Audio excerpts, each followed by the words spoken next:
Okay.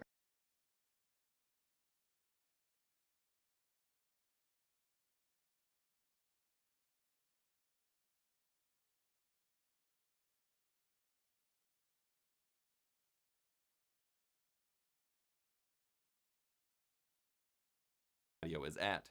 You want it to be somewhere close to 70 measured in decibels. Do a test recording.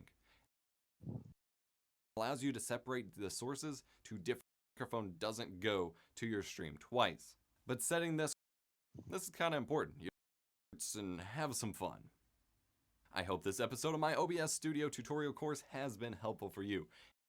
So essentially, big biceps. I was expected to go with this, and it's the last game of regular season before.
And welcome everybody yet again to the TG Diamond League here on Connecting Esports channel. As always, you can watch us live on Twitch and Mixer and YouTube.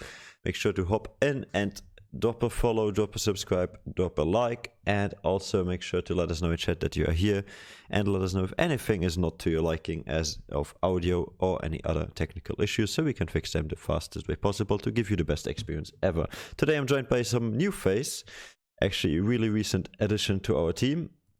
It's going to be Milky Cereal. He's going to be joining us today, and welcome to you, man.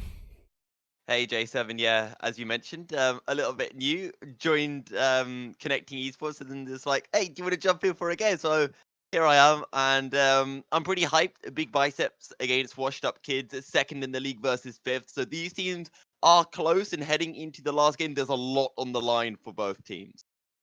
Very true. Now, one really interesting thing we have today is going to be our standing. So let's have a look at this right away. Now, as you guys can see on your screen, you got the Legacy still in the first place, but shall Big Biceps win today? As you mentioned, they're gonna be tied for first place. Shall WashedUpKids win? They're gonna actually catch up to ELG Sports and make it really, really close for fourth place.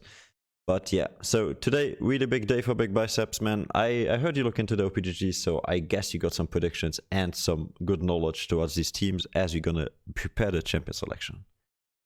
Yeah, I was taking a little bit of a look towards both teams, and the one thing that really steps out, I'm gonna go with preparation because Big Biceps.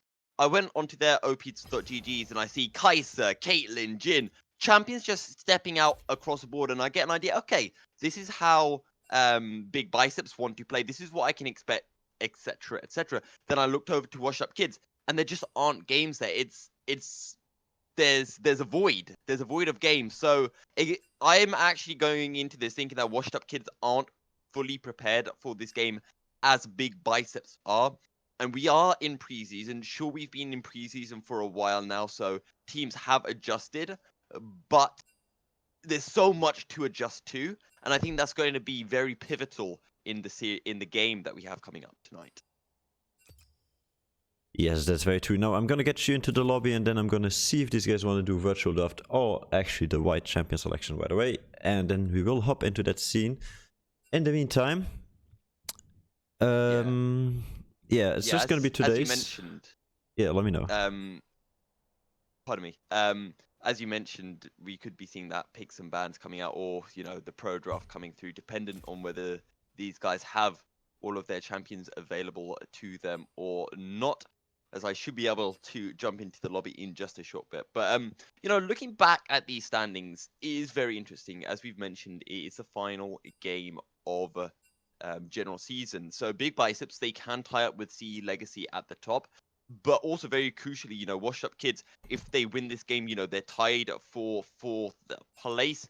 And it's just a little bit of a better spot heading into playoffs. And I'm not entirely sure how the playoff system works. I'm guessing it's top 6 go through. We have a bracket where basically nearly everybody goes through. So basically how you do is you play lowest, plays second lowest, and then second lowest, and then the winner of that game plays third lowest, and then continuing to this up to the first spot. So obviously if you're first in the tournament group stage, you're obviously going to be the last one to be faced, like the final boss in those finals. So that gives you a really good advantage because you don't have to face teams you already defeated. Just to make sure. I guess in that sense, then, for WashedUpKids, it doesn't make too much of a difference because if they win, they do still play against ELG Sports. Very and true. If they lose, the question is how the tiebreakers works with Restore Hope and whether they would drop below Restore or Well, we don't not. really have tiebreakers, so it's really good that you mentioned this because the tiebreakers will be solved because every team faced the other team once already. So basically, if there's one team that has similar points, let's say 6 and 6, we will just look at direct comparison. So the team whoever won in the first best of 3 they played, obviously, is the team that's going to be advancing, and the other team is going to be posted below. Yeah, perfect. But yeah, very interesting to see how this will turn out. But one thing I do want to look at is the champions that we might be seeing specific members picking up and what could really be shining in this series. Well, what we should be seeing here in a second. Actually, these guys want to go for pro draft. Okay, virtual draft, my bad. So we're gonna set that up real quick. So it's gonna be on the blue side, just as a remember. Yeah, as a notice again, it's gonna be Big Biceps on the blue side, and we're gonna have obviously WashedUpKids on the red side. So you were saying, sorry, man, I cut you off there. Yeah, sorry. So yeah, looking at some of these teams, there's seems that the players don't want to drop down and make space for me to jump into the lobby, but. 2 players I want to look at from Big Biceps. Actually, as I say 2 players, I then notice 3 and then a 4th because there are a lot of very interesting picks. So why don't we just go through everything? No better way to do it than that. Sure. So let's start off in the top lane because Panda lost the top laner for Big Biceps. This guy's a master player. He's by far the best player of all 10 that we're expecting to see tonight. Yes. And he's been pulling out the Olaf, the Pantheon, the Illaoi. So expect to see come the drafting phase that Olaf flex pick. We've been seeing so much Olaf prioritized as that first pick for whoever is a blue side. Big Biceps are blue side, if I remember correctly. Uh-huh. And that Olaf will be coming through, but it can be flex round. That brings us on to jungle, forthcoming. This guy, he likes his early game junglers, and I've been saying in cast after cast after cast, it's so important that you have these early game junglers that can prioritize these early drakes. The double rift heralds, they are so vital and forthcoming with champions like the Lee Sin, the Graves, the Kha'Zix, the Rek'Sai. He has a massive champion pool of early game junglers that cannot be banned out. Yes, that's very true. I mean, we have seen a lot of interesting and flex picks wide around every team's abilities, but it seems like okay, yeah, we got a bit of an issue here getting you in, obviously, but that's not too bad. I will just do this, and then you can watch it live. Okay. That should Is work. one of the players not dropping down to They are, spectate? they are. I really think it's just challenger mode not recognizing your account. Did you link your league account to the challenger mode? I do not know. I Because think that it should might have already be been league. the issue. Ah, great. Cool. I But it's mean, fine. My stream if on someone Discord invites, is then it should just join. no, I guess. it's blocked if you not have everything Oh, set up. But don't worry that's about great. Okay, well, I guess we get to look through the Discord stream. Works just as it. Yes. well, I guess. Let me just But- quickly set up the scene, and then we will go into our virtual draft as these guys requested. But yeah, I'm also looking towards this bot lane as well because Unknown, he's been pulling out the likes of the Caitlyn, the Jhin, two champions that are seeing a lot more priority currently, as well as the likes of that Xayah and the Kai'Sa. So again, a big champion pool for Unknown and Pulu. He plays a decent range of champions, being spamming a lot of Senna recently. We've seen his Leo in the last series in the TJ Diamond League, Pike, Yumi. So could be all around, but I want to talk a little bit about Senna because if anyone's there in the chat that's heard me casting before, they know how much I hate people first picking Senna. Because if you first pick Senna, you just leave yourself so vulnerable to a counter pick with something like that Leona. Yes. Now I'm trying to. We made a new lobby just for you, so we can see if you might get into this one. Let me just quickly figure this out. But again, if your league account is not added, then I think that might be the problem. Oh, yeah, it might. Okay, so it's definitely on challenger mode. Good old challenger mode, being challenger mode. Right. So I could try to very quickly get it connected. Yeah, sure. Well, I can walk us through the champion selection because I think one of them is ready. Could you send me the pro draft link, please? I will do so So I in can just a jump in. second. Perfect. But yeah, the other thing I would like to mention as well is Mikudati, the mid lane, and kind of the only member of Big Biceps that we haven't really talked about so far. Because he plays champs like Kiana, which we're always seeing in the jungle, not actually in mid, as well as the Yasuo. So we could be seeing some very interesting picks coming through in the mid lane, and I'm actually quite interested to see how Miku does pair up into Pain Knight. Yeah, I'm also very looking forward to that matchup, especially. Now, I believe our pro draft is ready, and the first pick. Oh, I would say ban, sorry. First ban is coming up your way. Yes, perfect. So straight into picks and bans. Big Biceps over on the blue side, WashedUpKids on the red side. Let's see what the priority is going to be looking like. We talked about some of those early game junglers, the Lee Sin, the Graves, but the first ban is going to be the Thresh. Yeah, trash off the table. At least they haven't looked it in until just now. Yeah, and again, that's just entirely targeted onto Penguin on Earth. And we talked about how we're kind of expecting this game, if there is a way for WashedUpKids to contest against Big Biceps, is going to be around the bot lane, and that's what we're seeing straight away here. The focus on the Thresh, and from WashedUpKids are focusing onto Unknown Xayah. We made a little note towards that. Caitlyn and Xayah extremely, extremely strong right now, as there's going to be the focus towards the early game ADC, but that might get switched around. Yeah, very true. Now, Xayah off the table means Rakan is still an engage option, but not as strong. Now another ADC focused here. Yeah, it's going to be the Draven, although they've gone well past the ban timer that they have, I think. I've never seen this site before, so yeah, no, it not quite exceeds sure the how it limits works. of pick and ban just a bit, because we had previously in other tournaments we organized a bit of an issue with ProDev being well, too short timed and also like selecting random things, so that was weird. But we will look into improvement and obviously adaptation over the holidays, and then we'll probably come back with better things to offer. Now, Javan off the table. Yeah, and again, the focus towards those early game junglers, and is something that I do find interesting, because I do think this game, as I said, if WashedUpKids want to win, is going to be revolving around their bot lane. But if we look at it as more of a 50-50, I do think this game is going to come down to this jungler matchup. And I think it is very important for Big Biceps to take away those comfort picks for WashedUpKids. Put Mistake onto something he's not 100% comfortable on, so that they can extend this jungle difference even more. Yeah.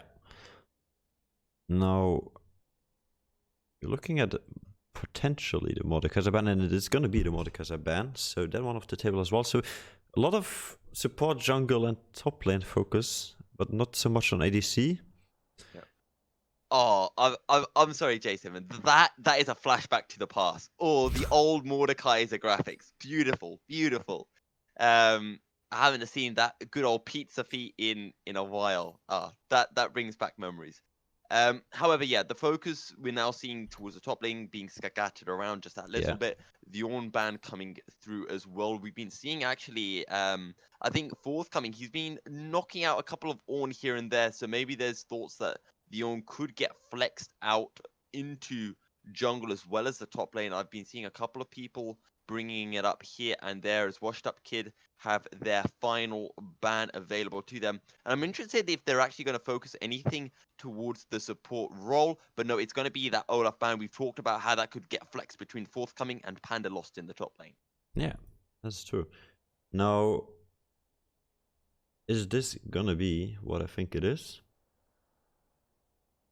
I want to see that focus towards those early game junglers here from Big Biceps. Although, that being said, we can look at the other side. Maybe they want to take that counter pick. Maybe they'll prioritize the bot lane first. But usually when you're blue side, you take the jungler, and then you get when you have your two picks together, you just lock in your bot lane. Yes.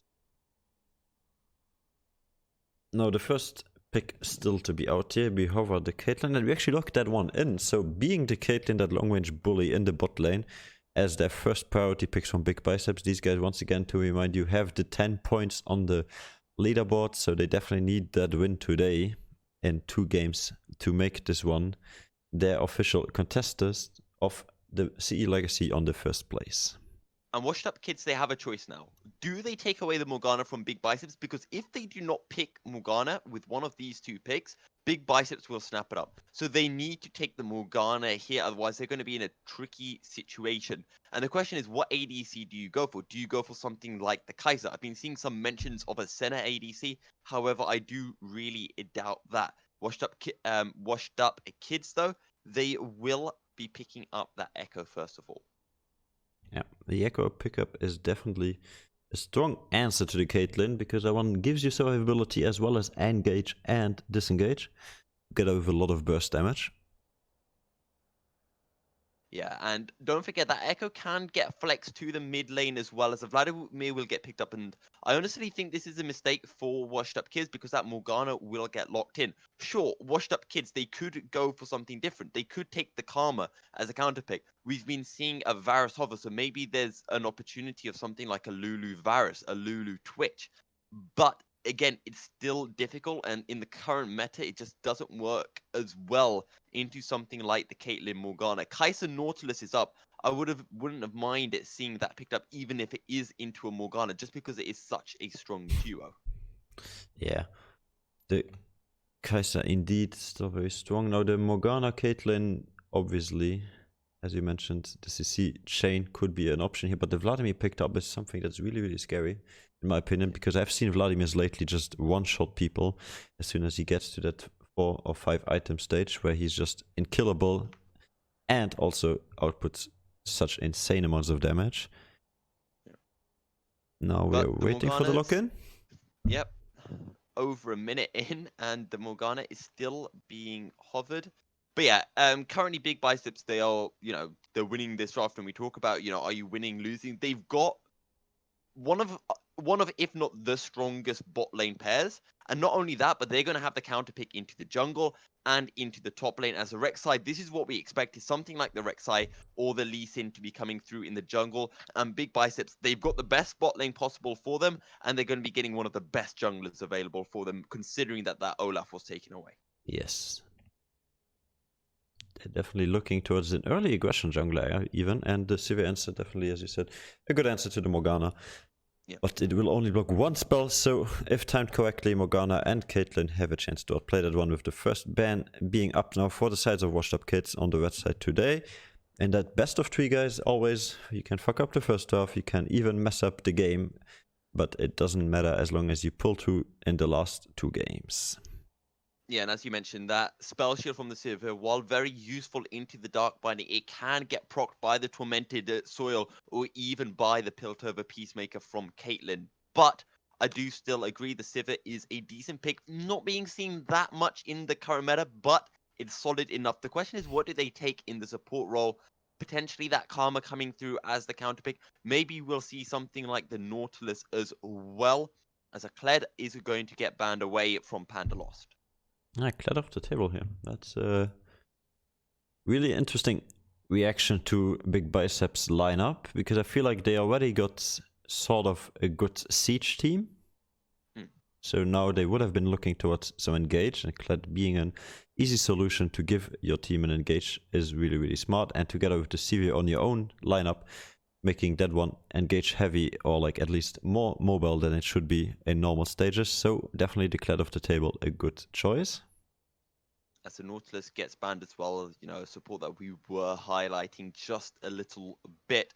But when we look at the comp from WashedUpKids so far, this is very late game so far. The Sivir, Vladimir, Echo are going to scale so much stronger than the Caitlyn, whatever's picked up in the top lane, and the Rek'Sai here. So, I was mentioning before we came live, what do WashedUpKids want to do coming into this game? And I was highlighting that they want to take something that has either a great team fight or maybe something that's really strong early, so that they can find some form of an advantage. But the issue when you take something like this, and as I highlighted before, in every lane, in terms of rank anyway, they are below Big Biceps, with the exception of the bot lane. So they need to be able to find an advantage, and playing like this, it gives Big Biceps a big opportunity to find a lead onto something like a Caitlyn, which is then going to abuse this Sivir massively. And it will get to that late game stage early. We talk about Caitlyn, how very strong up to that kind of first item, hits the trough, and then late game when she has her full build, she is back to being strong again. Sure, Sivir's a little bit stronger, but Caitlyn is by no means a weak ADC when you get to that late game stage. Also, with the Nocturne off the table, this indicates that they might have a Nocturne mid in mind for the enemy lineup, and also showing that WashedUpKids definitely don't seem to be sending that Vladimir into the mid lane or into the top lane yet, because they haven't decided, it seems like. Yeah, and I wouldn't be surprised if the support comes through right now for WashedUpKids. Yeah, So leaving that flex pick. Exactly. Like the Echo mid is something we've seen, obviously not the strongest laners, more used and versatile in the jungle, where he has a hard time clearing, but a really, really easy time ganking, and obviously getting over walls with his E. Now, the first pickup here shall be, as you mentioned, the support, in my opinion, as well. But we will see if this guy surprises us or give us something exciting. But going back to Big Biceps, you've got a Rek'Sai, and the importance always is where can I go with my jungler? Where can I find a lead for one of my lanes that can snowball? Sure, Caitlyn snowballs really well, but I still want to see something spicy. And now with that Alistair coming through, all of a sudden Big Biceps have to think, are we actually going to be able to pull something through in the bot lane? Can we find that engage? I think, yes, there is still a good potential. It's going to be difficult, though, but I think they need to pick up something like the Pantheon. You know, we highlighted how Panda Lost likes to play something like that, and that can snowball so well with the help of a Rek'Sai. Yeah, I believe Alistair is a really smart pickup here. It gives you that early to mid engage and also the early to mid tankiness, and then in the late game obviously Alistair falls a bit off considering that the enemy ADC is going to get really, really strong no matter what if 6 items are reached. So Alistair not that beefy anymore, but his ultimate definitely a playmaking ability because it can unlock CC, less the Morgana biting for example, and still make that engage follow through. Now the answer from Big Biceps could be a potential Nico. I was about to say Zoe, but it's Nico. These look very similar in my opinion, but yeah. Not in-game, but at least the icon. And I've been speaking to a few people lately about whether Nico on hit is still viable, and the general consensus seems to be no, but Cassiopeia is a champion that is very broken. We saw Conqueror take some hits, some nerfs, but it still works very well with the good old Sneck, as the Maokai will be locked in the top lane. So we talked about the snowball potential. This is great because it means Rek'Sai's either looking bot lane or mid lane. The Maokai will probably be left alone just to sit back, play into that is not going to be a Draven. Do not get fooled.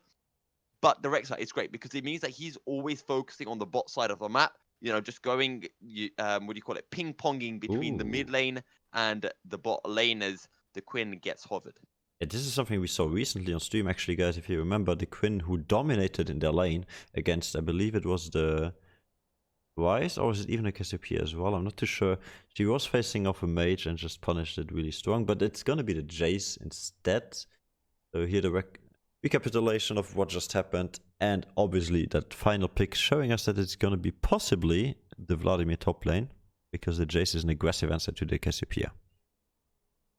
Yeah, and the Jace will be coming through in the top lane. I did quite like the idea of the Quinn, actually, because you can just abuse your range advantage into the Maokai, have a really fun time, and maybe kind of force the Rek'Sai to look topside just a little bit. But with all of this being hovered, it does, or all of this being picked, I should say, it does mean that Echo will be in the jungle, and it will be Vladimir mid. Yeah, we will get confirmation in a second here, because obviously we got this pick and ban phase now in our actual champion selection in the League of Legends client, so you guys don't have to wait anymore or take more guesses, because right now it's live. For you guys on your screen, you see our fancy overlay and obviously our nice animations. Indeed. We get to, but yeah, I kind of want to look at power spikes really for both teams. You know, when can both teams really say, okay, this is the point where we want to engage, this is where we want to, you know, kind of sit back a little bit? Because I've already highlighted, you know, the power spikes for WashedUpKids. You've got a Sivir, that's, you know, we're talking about 2-3 items in. When she starts hitting 75 to 100% crit, Vladimir 2-3 items as well. You're looking at your Proto Belt, getting the Morello and a Rabbit or something like that. And for the Echo, again, it's similar, and even the Jace. So WashedUpKids, they do all kind of synergize very well in that respect. Big Biceps, though, Caitlyn, Rek'Sai, very strong early on. That is going to be the focus for them, getting them ahead. But then when you get to the late game, you've got the Caitlyn and Cassiopeia that are really strong. So in fact, in terms of scaling, I'm actually leaning towards the side of Big Biceps just a little bit, just because of how strong the Cassio and the Caitlyn is. Although I think it is kind of even, because the Vlad won't get outscaled too hard, and the Rek'Sai does fall off, even though he is still very useful with the CC that he does provide to his team. Yeah, I'm definitely hoping to see some interaction here. I mean, obviously the Rek'Sai, as you mentioned, this early aggression is gonna be the one that looks towards fighting the Echo early on, even invade maybe. But like the gang potential on a Rek'Sai, as soon as you have your tunnel down, so your E, you're pretty much useless, because the knockup is not always gonna reach that early stages. I mean, the Vladimir here on the sides of WashedUpKids definitely has an outplay potential in their top lane if he ever shall get ganked, but I think he's doing fine on his own. So we're definitely looking towards that mid priority as well as the bot priority. And there you have a Black Shield that can help you together with a DC chain from the Morgana and the Caitlyn to make it easier to gank. But in the end, it's a Sivir and an Alistar. I don't know if as a Rexer you want to face that. Yeah, and I just want to talk about the team fights in general, because most likely we're going to be seeing a 1-4 or 1-3-1 with the Jason Maokai in the side lanes, or the Vladimir versus the Maokai in the side lanes. And for WashedUpKids, they've got a very kind of clear way of engaging. You know, Sivir presses are, you go in. Vladimir will try to pool of blood in. If the Jace is around, he can just chip away, and then the Alistair follows up with a headbutt pulverize. But you know, for Big Biceps, if they want to go in, it's tricky because WashedUpKids, they have a lot of ways getting out. You've got the parallel convergence to buy a bit of time on the hunt as well, and then the Alistair just to provide some of that front line. And we've already talked about the Sivir spell shield as well as the Vladimir Sanguine pool, pardon me. So Big Biceps is all going to revolve around, you know, Morgana trying to find that form of engage, or the Maokai being present, pardon me, with that ultimate. Yeah, we see a Ghost, Exhaust, and an Ignite Smite. That might be Spectator bug. We will see in just a second as the client updates always as they go into game. Yep. And it was a Spectator bug. We see the Flash Smite and the Flash Ignite in the mid lane. So a bit of more standard. Now, what else are we going to have here that is very, very interesting? We have obviously that bot lane mashup that we're going to look forward to. And as you may have said already, Steve is strong in the later stages of the game. But then, of course, I feel like WashedUpKids picked a great scaling comp with like one early game champion. But I think you will agree on this one with me that the Maokai at all stages of the game is just a great champion, together with the Cassiopeia E, which is just a broken ability, and then she's just getting stronger the longer it takes. And the Caitlyn early aggression plus the Morgana biting. I feel like Big Biceps have a bit of an advantage just due to draft. What's your opinion? Yeah, I do agree. I think Big Biceps have come out of this draft slightly ahead, and it's more about the fact that they can play around their win conditions just that little bit better. You know, we talked about how they want to look towards this mid lane. It is going to be the Jace mid, as you correctly predicted, and it will be a Kelly on the Vladimir top. And I find this interesting because, you know, we talked about how Forthcoming wants to either set mid or bot. I personally feel if the Jace was topside and the Vladimir was mid, it'd make it slightly harder for Forthcoming to find any potential ganks in the mid lane. Whereas I personally think, sure, Jace has a knockback, but I don't think it is as useful as the Vladimir Sanguine Pool. And I think this makes it slightly better for Forthcoming to be able to find picks in the middle and the bottom lanes. That being said as well, you've got the Maokai, you've got the Rek'Sai, and we talk about Rek'Sai's falling off, but the crucial thing is they still have that very crucial knockup. They still have a lot of useful tools for their team, and this is a lot of peel and protection for two very clear carries, Miku and Unknown. Yeah, I agree on that one. Like, these guys have been recently showing up that they are the ones to carry the games, but if they will do so, we will find out in just 45 seconds as we're going to get on that loading screen. Also can be able to then check wounds and, of course, their master keys. What are they called? Keystones. Sorry, not master keys. Keystones, Wrong game. They're keystones to see if these guys actually picked something interesting or just the standard as expected stuff. In this short 30 seconds left, I will once again make you aware of our social media. It's going to be Con Esports on Twitter. It's going to be Connecting Esports on pretty much everything else like Facebook, YouTube, Twitch, Mixer, Instagram. Just make sure to drop a follow, a like, and even comment with your predictions, whatever you want. And then, of course, if you want to join the community, make sure to head out to our Discord. It's also Connecting Esports, and you can find it on our webpage, connecting-esports.com, as well as our space on Challenger mode. That's going to be challenger mode.s/connecting esports. There we go, got it right. Now, Connecting Esports definitely showing you the last game before the Christmas break here as we go into that loading screen. And we should be underway in just a few moments' time. But yeah, I do have to agree, Big Biceps should pick up the win over WashedUpKids. As you mentioned, though, best of 3, so anything can change from game to game. But would have like to see WashedUpKids put a bit more emphasis onto penguins, or the penguins, I should say, Yeah, there's because penguin, the double squad. exactly. You know, penguins, they're social creatures. They're never by themselves. Although with one penguin on Mars and one penguin on Earth, I think they are kind of isolated somewhat. Yeah. Now with that being said, we headed into the game and actually did miss out on touching any of the keystones here, but we can quickly go over it. It will go over for Big Biceps in the following order, from top to bot. And be Aftershock, followed by Hail of Blades, Phase Wash, and that Fleet Footwork on the Caitlyn, as well as the Airy on the Morgana. And maybe you can do the ones for WashedUpKids as we head into the first pause right away. Yeah, straight away in with a pause. Not quite sure why. Oh yeah, mid AFK. There we go. Okay, so I mean everything pretty standard. Actually, Penguin of Mars going for the lethal tempo over something like the press the attack or fleet footwork. That's pretty standard actually. Now that I think about it, Electrocute coming through for the J, so just a little bit of extra aggression coming through. And we're also seeing Mistake going for the Electrocute. I'm not sure if Conquer is quite viable, so pretty standard with the exception of Pain Knight, but I'm not too familiar on what Jace takes anyway. Yeah, I believe the Airy was something that used to be what he picks on the top lane just to bully like melee matchups, but seeing as he might go to this mid lane, like we are still not sure. These guys are allowed to flex that up to the mid during the game, so you might see Jace in the top lane bullying that marker, but the Electrocute definitely an indication that he's looking to one-shot that Cassiopeia that's really squishy and immobile early on. But once again, Cassiopeia will deny the Jace in hammer form because of her E, so the Q cannot be procced. The only thing being procced is the W and E, which you need to be in range.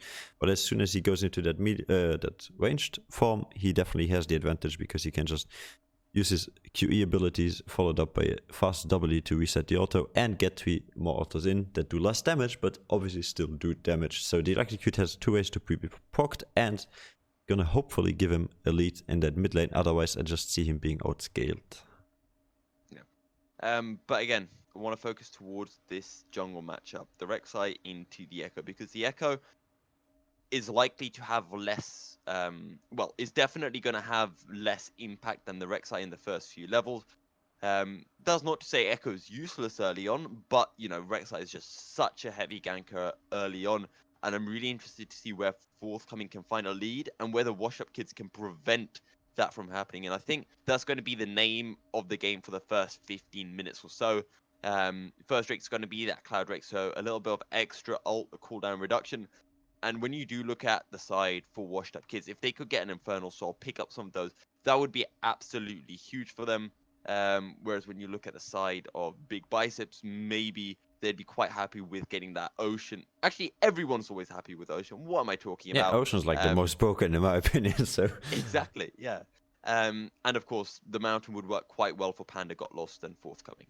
Yeah, definitely. But as we are still in this pause, we might be able to discuss some more strategies here. So as you can see, Maokai, Rek'Sai, Cassiopeia is going to be like the top side half of the map, and then the bot side half is going to be the Caitlyn and the Morgana into that Sivir Alistar. So the Sivir Alistar, in my prediction, in my beliefs, the predictions for that bot lanes are going to be the Caitlyn and the Morgana heavily out-damaging early on. But then again, it all comes down to individual play, and since the Penguins are together on one lane, I believe they might have great synergy.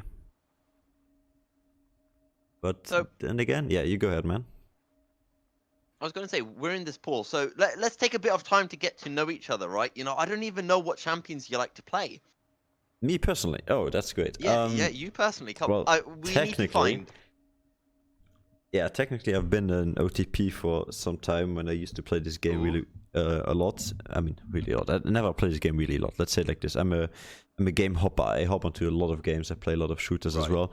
So, but when I do touch this game, it's mostly to play with friends. When I do head into ranked, it's mostly to abuse some broken shit. So I used to play Evelyn OTP. Like I can get behind that, yeah. Yeah.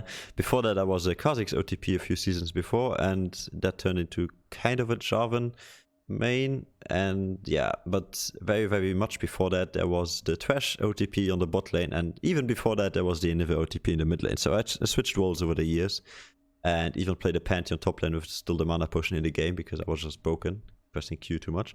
But yeah, Those are my champions from the last 5 years, I would say. Fair. No, because when you're saying, "Oh, I'm an OTP player," I was just thinking, right? Please don't say Yasuo. Please don't say Yasuo. No, of course not. But yeah, for me myself, I'm a Leona Rakan, I guess. Well, I'm a Leo OTP pretty much. As much as I want to deny it to my friends, I am a Leona one-trick player, and then some Rakan and Nautilus on the sides. Yeah. But yeah. Obviously, the Rakan Nautilus, that's really, really smart. I think like the Rakan is the most viable support overall because he has pretty much everything: engage, disengage, zoning. Like he got it all. And then I think the Nautilus is just a broken piece of shit. Excuse me. But yeah, the Leona is something I love to see actually, as we actually unpause the game here and are right back for the first seconds of our game. Yeah. So here we go straight away. We've got the Moo Cow Ooh. Alistair skin. We're I don't gonna know if you be saw hearing that. that bell. But did you? What? Yeah. Besides hearing the bell, did you see what Echo just did? He threw out his W. Yes, you can do that.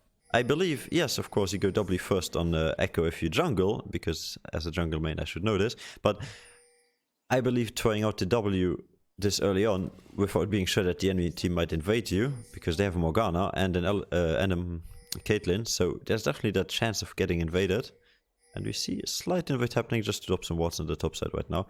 So I would never just skill something on Echo right away, because if you want to burn that flash early on, just sure, go for the W. But if you get invaded and you have your E ready, you definitely have a slight advantage to dodge a spell or flash Q for Morgana. So that would always be the better option, as we can listen to Alistair's beautiful melody. Yes, if we can even call that a melody. But yeah, I do have to agree. It's not the most ideal thing to always point. However, I do think for Echo, it's his W is pretty much the best thing he can do. I think his Q second maybe, but taking the W is fairly safe because even if they do get invaded, that's still a nice little shield that he can have. And if he does start E, it's going to really hamper his clear speed. So he'd probably end up flashing anyway. But both junglers are going to start on their blue side, which, I mean, for forthcoming anyway, means that he will probably be pathing towards this bot side for that first gank, or maybe even towards the mid lane as we highlighted previously. Yeah, and I mean, with these two junglers starting on opposite sides of maps, that's also giving us a kind of information that we needed to know where's going to be the first gank happening. Rek'Sai and Echo both not too great at full clearing, take a lot of time to do it, and also lose a lot of HP. So as you can see already, chunking away their first potion to stay healthy in case there's an invade happening, and also chunking away at that first buff. I believe they will be finished around the same time, with the Echo having great AoE Q, same for the Rek'Sai. And as I think you mentioned, Rek'Sai clears fairly quickly, as that is why he's one of the strongest junglers right now, because we are in a meta that relies so heavily on being able to clear quickly and then being able to gank as well. Yeah. There we see actually that the Echo and the Rek'Sai have both arrived on the other side of the map, with the Rek'Sai actually heading right after the red buff into the enemy jungle. I think he's either gonna get a ward in and then get behind the mid lane to see if there's a gank potential, but he just seems to be spotting. Yeah, he's just spotting, and the Echo was spotted as well on the map. So I think his thought there was, because Big Bicep, they had dropped down that ward onto the red buff, they hadn't seen Echo, so maybe they thought that, okay, Mistake has picked up his blue buff, gone straight overs and taken Raptors. So forthcoming thought that there might have been a camp or two for him to be able to pick up, but both junglers got to look for those scuttle crabs. Actually, I think Mistake gets spotted out. Yeah, he was spotted on the ward there by Maokai, and is so still gonna pick up that scuttle crab. So both scuttles going over to the respective junglers. As we see, yeah, Alistair ping out that bot side scuttle was cleared, indicating that Rek'Sai is in the bot side half of the map, and he's even pinged out correctly. It's always great, isn't it, when you see one team just predicting exactly where the enemy will be. And we see the top lane first 1v1 here. Seems like Vladimir having only two Qs leveled up, Q leveled up twice, sorry. He might lose that trade still, because Maokai passive is always strong on healing. Yeah. And Maokai has got a little sapling, as I believe it's called, you know, ready to jump out. His little gift there in the bush obviously does more damage the longer it's if it's dropped in a Oh, but bush. here And we go see in the the bot lane, engage. the flash forward, they find the knock-up. That is surely going to be first blood. Penguin of Earth gets taken down, and the first blood goes over to Pullo. As Kelly also nearly dies. So WashedUpKids here already behind on 2 lanes early on. Big Biceps putting on the pressure as Big Biceps top laner is about to get ganked. Mistake with a rather interesting position of the parallel convergence, and here we go, the engage comes through, TP in, and the kill will be going over to Panda. Cleanly done by Big Biceps, and this is what we were talking about in the picks and bans as well. You know, Big Biceps are better in every lane, and this is what I wanted to see WashedUpKids doing, you know, pulling out these kind of TPs straight away, answering, finding these little advantages. But when you've drafted in the way that WashedUpKids have done, that becomes very difficult, and it allows Big Biceps to do exactly that to them. And the worst part, in my opinion, here is actually Echo. Like, I pointed out, Echo's clear is not the greatest, and he's gonna lose a lot of HP early on in the jungle. So, with that being said, he still went for the gank, and as you saw, Maokai nearly could take him alone with no mana. So that just shows how strong that top lane is, and why, as a jungler, you wouldn't want to gank towards that, but obviously look towards that mid lane. I think the decision to gank was perfectly fine, because Mistake, you know, he saw, okay, forthcoming spot side, I'm gonna go in. But he made a really odd parallel convergence to the extent, oh, here we go though, engage under turret, a lot of damage onto Kelly. Although a transfusion will heal him back up just a little bit as the Maokai freezes the wave. Oh, and here we go with the ultimate. Is there any way out for Kelly? Well, yes. As the pool of blood comes through, but it does not matter. Panda will find the kill, and he most certainly did not get lost in that trade. Flash and TP available still for the Vladimir, so that's not too bad. Oh, misses the Q. Headbutt pulverized, but it's going to be turning into a 2v2 as the TP now gets channeled in. They focus onto the Alistar first. He'll be able to find the CZ, but the Alistar, with a flash away, will keep himself alive. And now it's a 3v3 in the river. Make it a 4v3. And now the focus, first of all, going to come through onto the Sivir. Just going to be a trade of health bars. No kills just yet, but the Echo getting trapped out just a little bit. Oh, the Dark Binding finds its mark, and Pulu picks up the kill. Now, forthcoming, forced to run for his life, but look at the Twin Fangs getting shot out. As a Piltover Peacemaker finds a little bit of extra damage in the first Drake of the game. Is that Cloud Drake, and it is up and available. Yeah, I don't think WashedUpKids are... they seem to be done. Okay, now in Big Biceps, it's not looking for another engage. They're just gonna clear the wave here. And then probably pick up that Drake, as you mentioned. Rek'Sai being pretty low. Obviously needs the Morgana to tank this one. But I don't think it will be contested. And again, this is a kind of weird thing, because we're seeing...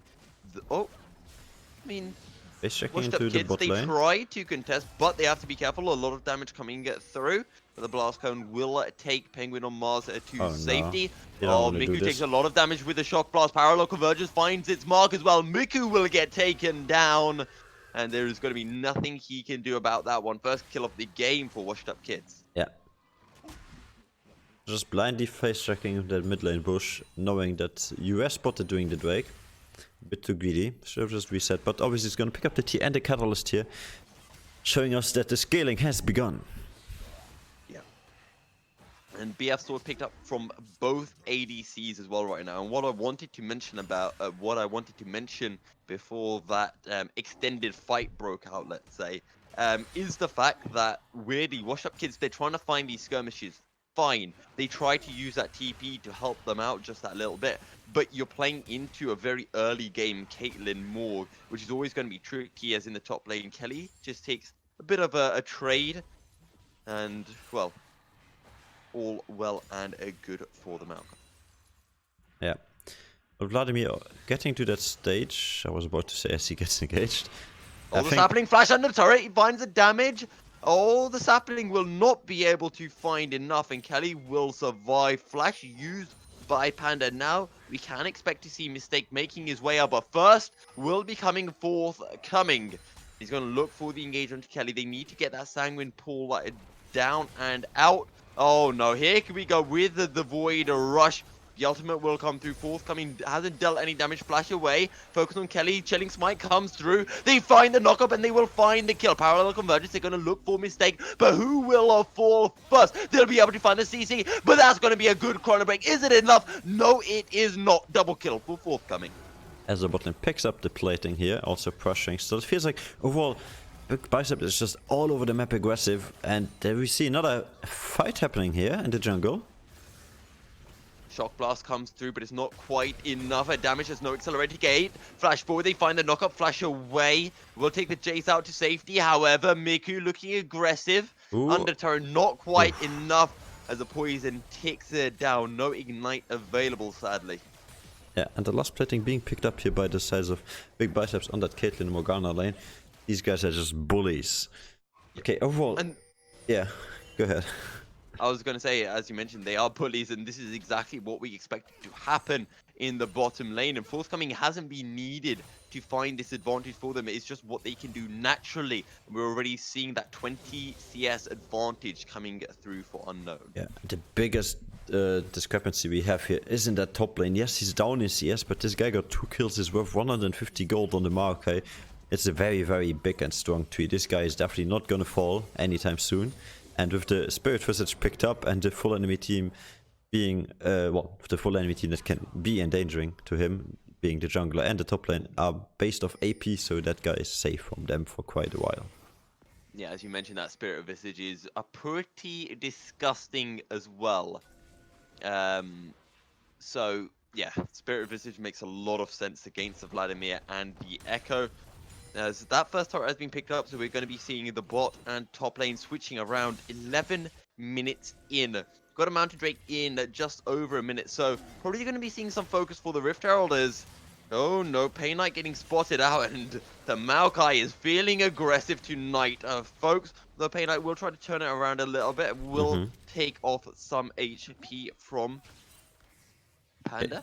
I'm not gonna lie, I'm kind of already thinking this game is done. Like, it's just slowly gonna transition to Big Biceps taking over completely and pushing to finish the Nexus. But because we're quite far away from that just yet, but I don't think the outcome will change, no matter how much.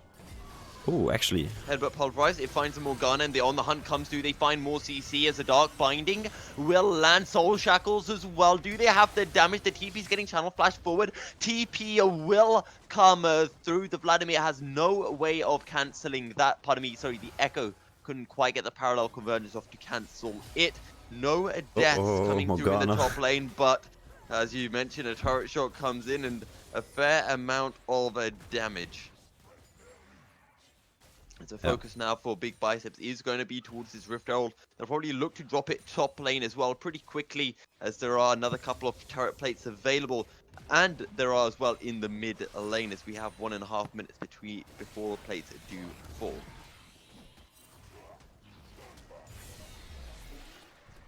Yeah, and I think with this Herald being picked up, that dictates where the next minutes is going to be procced. I believe he will use it once now, while they actually seem to be outsmarting Big Biceps here, but they are spotted, doesn't matter, pick up the Drake, but he will die for this. Never mind, he uses the ultimate, is that his out?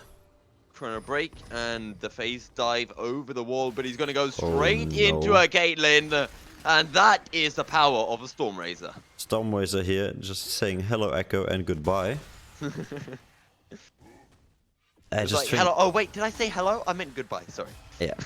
I just think these guys are just way too far ahead already. We see the 3000 gold lead. I think this is coming close to the biggest gold lead we have had early on in this game. It's meaning 13 minutes into the game, these guys pick up yet another plating, and as you guys did not see actually, it was the Herald mid lane charging onto the tower, as of why it's missing so much HP.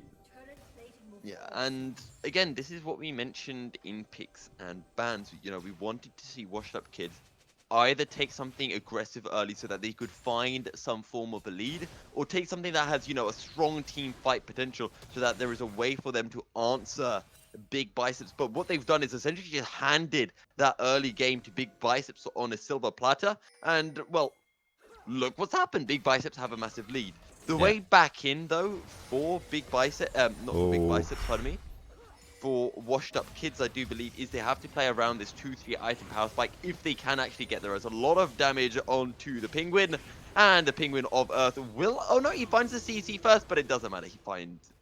his death as well, pick up yeah. the kill. Now, as you said, I was also hoping, I mean, as WashedUpKids, like, let's put ourselves into the situation until we see the next play coming. Like, we are in that situation right now, we are part of WashedUpKids' team. What would you want to do? What you would want to do is look at the past games of Big Biceps. These guys are second on the leaderboard for a reason. It doesn't mean they have been out drafting insanely, but they have been having really, really good drafts. They have been the only team to actually face every other team and look very, very strong. As of why they have 10 points, opposing to every other team just being at 6 or 8. So, with that being said, you know these guys are strong laners, you know these guys draft decently. What you want to look for is to upset them before the game happens. Why don't you draft a composition that gives you an edge no matter what, that gives you an early way to make them get behind? Like, why do you look for Vladimir and the Sivir, both scaling champions, and then have the Jace to answer Cassiopeia, who will essentially still be able to hold on their own? Exactly. And I think that kind of hits the nail on the head, but we might be seeing the big collapse coming in. Forthcoming will send out a Praise Seeker. Echoes W proc to flash forward. A lot of damage onto Unknown as a Hemoplay coming through. Is it enough damage? No, it is not. An Unknown will survive. But Unknown trying to survive for a long time. He'll find the kill onto Penguin, but not before he gets taken down himself. As a Cassiopeia will find a kill. Double kill now as he takes down the Echo. Kelly, though, will get taken down by the Void Rush. Forthcoming just about surviving. Flash forward, Shock Blast picks up the kill. And that, my friends, is a 3-4-2.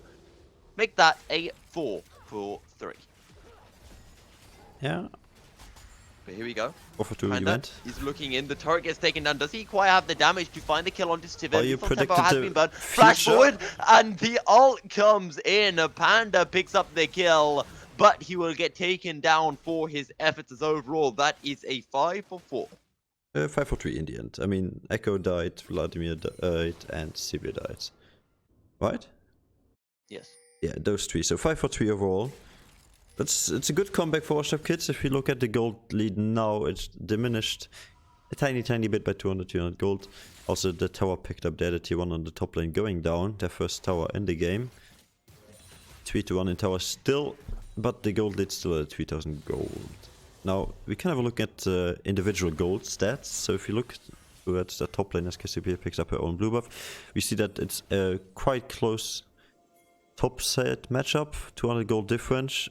And then we see in the jungle we have a 1000 gold lead for the Rek'Sai. And in the mid lane we have actually the Jace being ahead as expected as the only winning lane. Now for the bot lane, of course, 400 gold lead towards the Caitlyn and 2000 gold lead by the Morgana over the Alistar. Seems to be showing melee matchups into Morgana do not do so well. Yeah, and I mean, the analysis of it was always kind of, you know, we're going to sit back and try to scale into something like a Caitlyn Morgana that's just going to poke, and if you ever overstep, you will get punished very hard. As Mistake, he's a step forward quite aggressively. He's going to get knocked up. We'll get to the blast cone in time, but oh, the Void Rush comes through. Good chrono break back regardless, but Forthcoming will just return with his very, very useful portals as Unknown picks up the kill. Just an easy pickup here. Not respecting the enemy. And I believe this is going to be the third Drake of the game as well, going over to the side of Big Bice. Actually, no, second Drake of the game, as WashedUpKids did pick one up. So we do have a DC, something to do with support connections, I believe.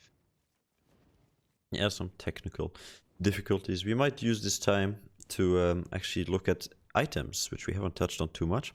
So the Stormwise obviously for the Caitlyn first item, really smart choice, followed up by the boots, giving her the mobility to move faster to team fights and also kind of quite better, as well as some needed attack speed on the Caitlyn. She went fleet footwork instead of lethal tempo. And I believe Sivir with that Essence Weaver is looking strong as well in team fights, but not as much as the Caitlyn, but she's really close. Props to Penguin on Mars for keeping that bot lane even, kind of. And then in the jungle we have obviously the Stalker's Blade on both sides. Yeah. And the Warrior's Enchantment for the Rek'Sai side and the blue enchantment for the Echo. But the Echo seems to be the key point in this game. 0-6. This guy, you expected him to one-shot the Caitlyn later or the Cassiopeia.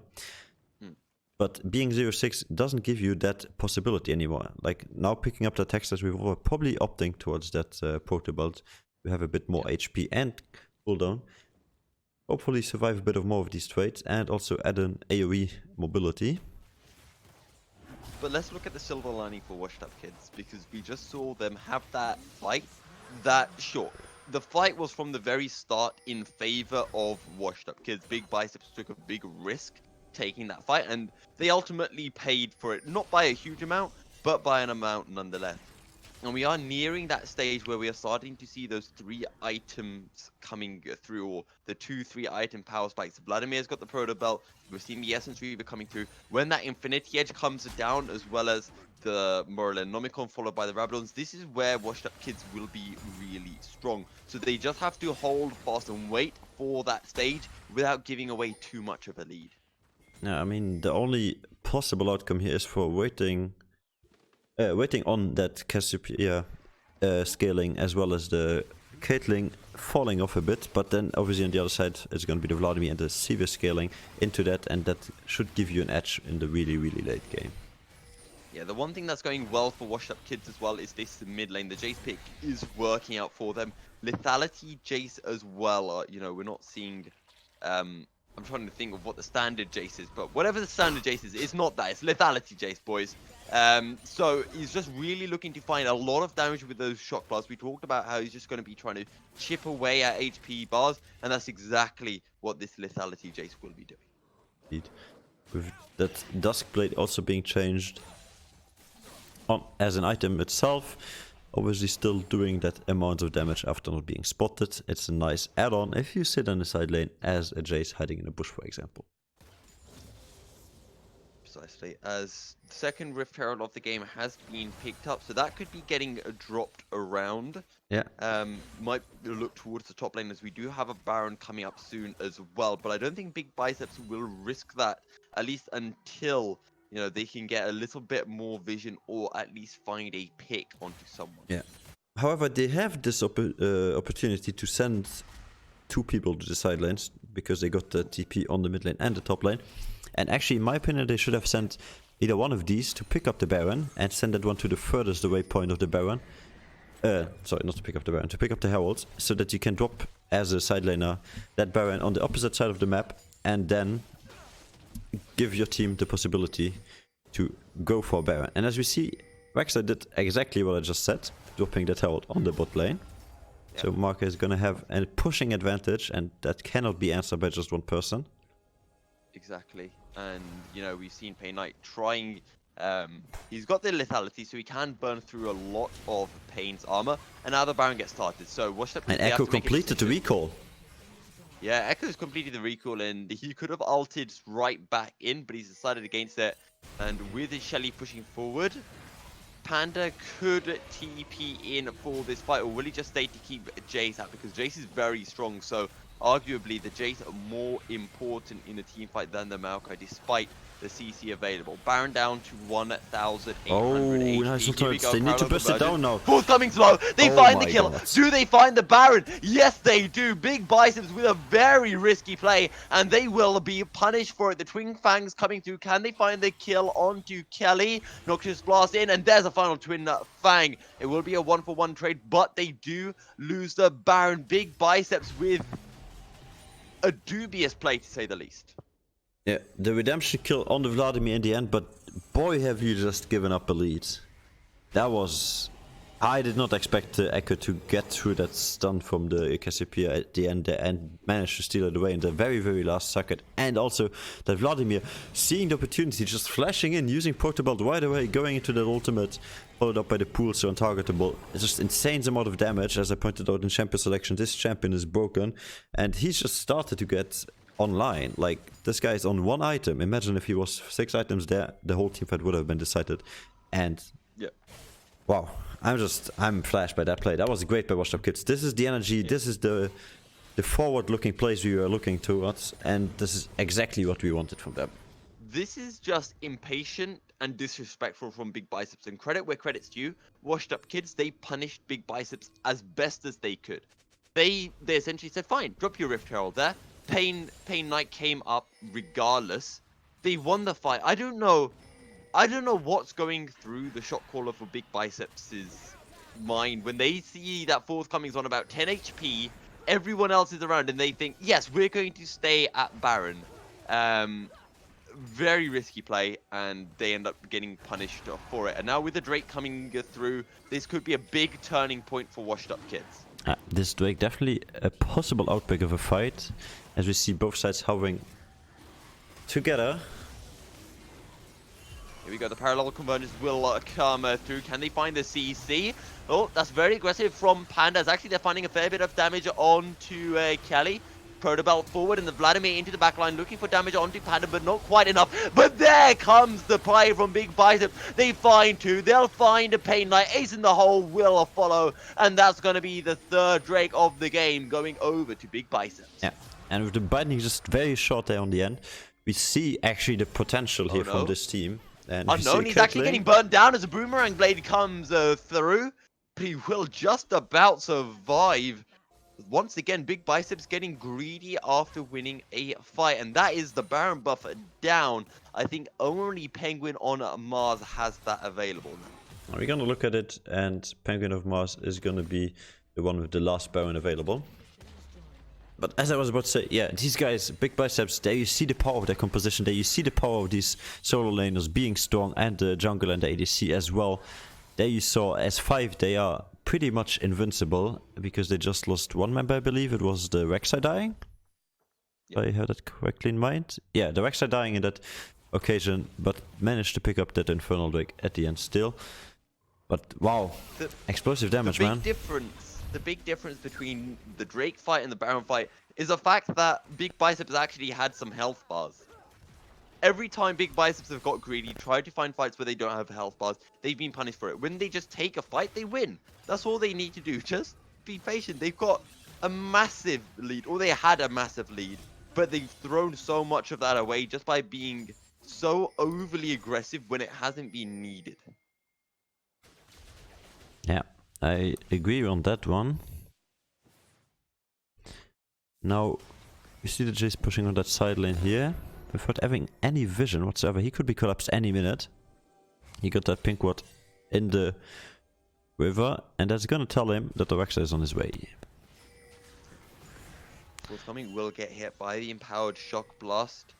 2 minutes to the next Baron, 3 minutes to the next Infernal, and currently a 4k goal lead. Forthcoming though has to be careful.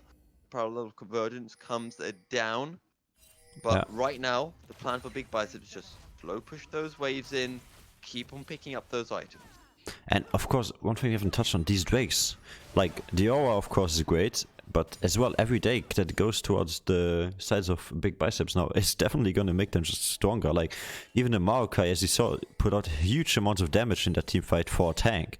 This guy has not a single offensive item and still managed to nearly, I think he engaged on the Vladimir, or no, the Echo, sorry, and nearly managed to half HP him instantly, so that's just a big difference. As you see there, one sapling as well doing a lot of damage.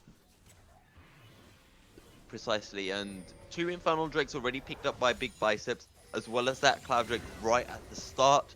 I do believe it was a Mountain Drake picked up by the side of Washed Up Kids. Yeah. So Martin it's Drake, 3 indeed. Drakes to 1 at the moment. Yeah, one thing they haven't still fixed by Riot, and I hope they will do it for 2020, because that's when we will be back.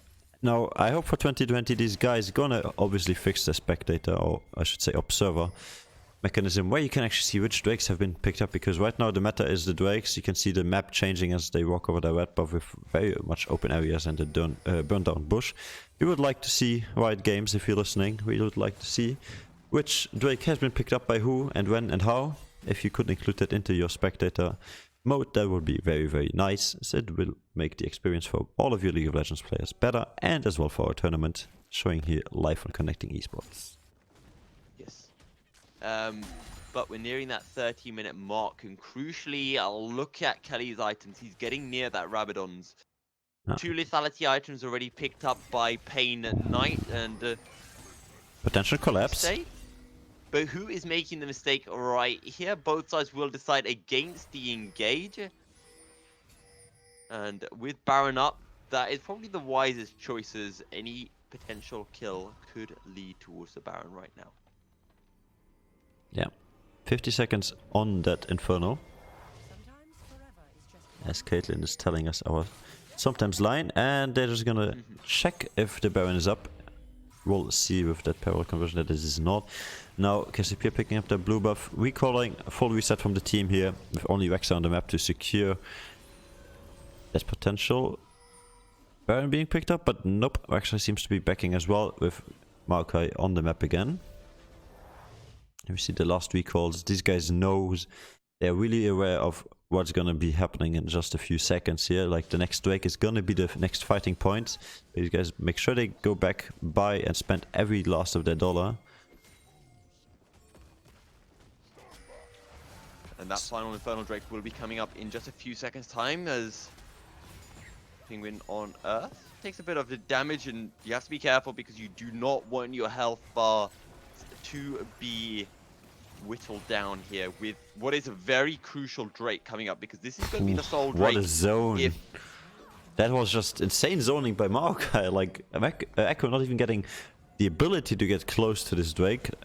I believe being him 0-7 right now and level 13 to that level 14 Maokai is what is changing these teamfights, and that's just the Infernal Aura going over to the big Bicep side. This is done, man. Like the only next Drake that's going to be able to show up on the map is going to be the Elder Drake, so no more stats improvement. This is very smart.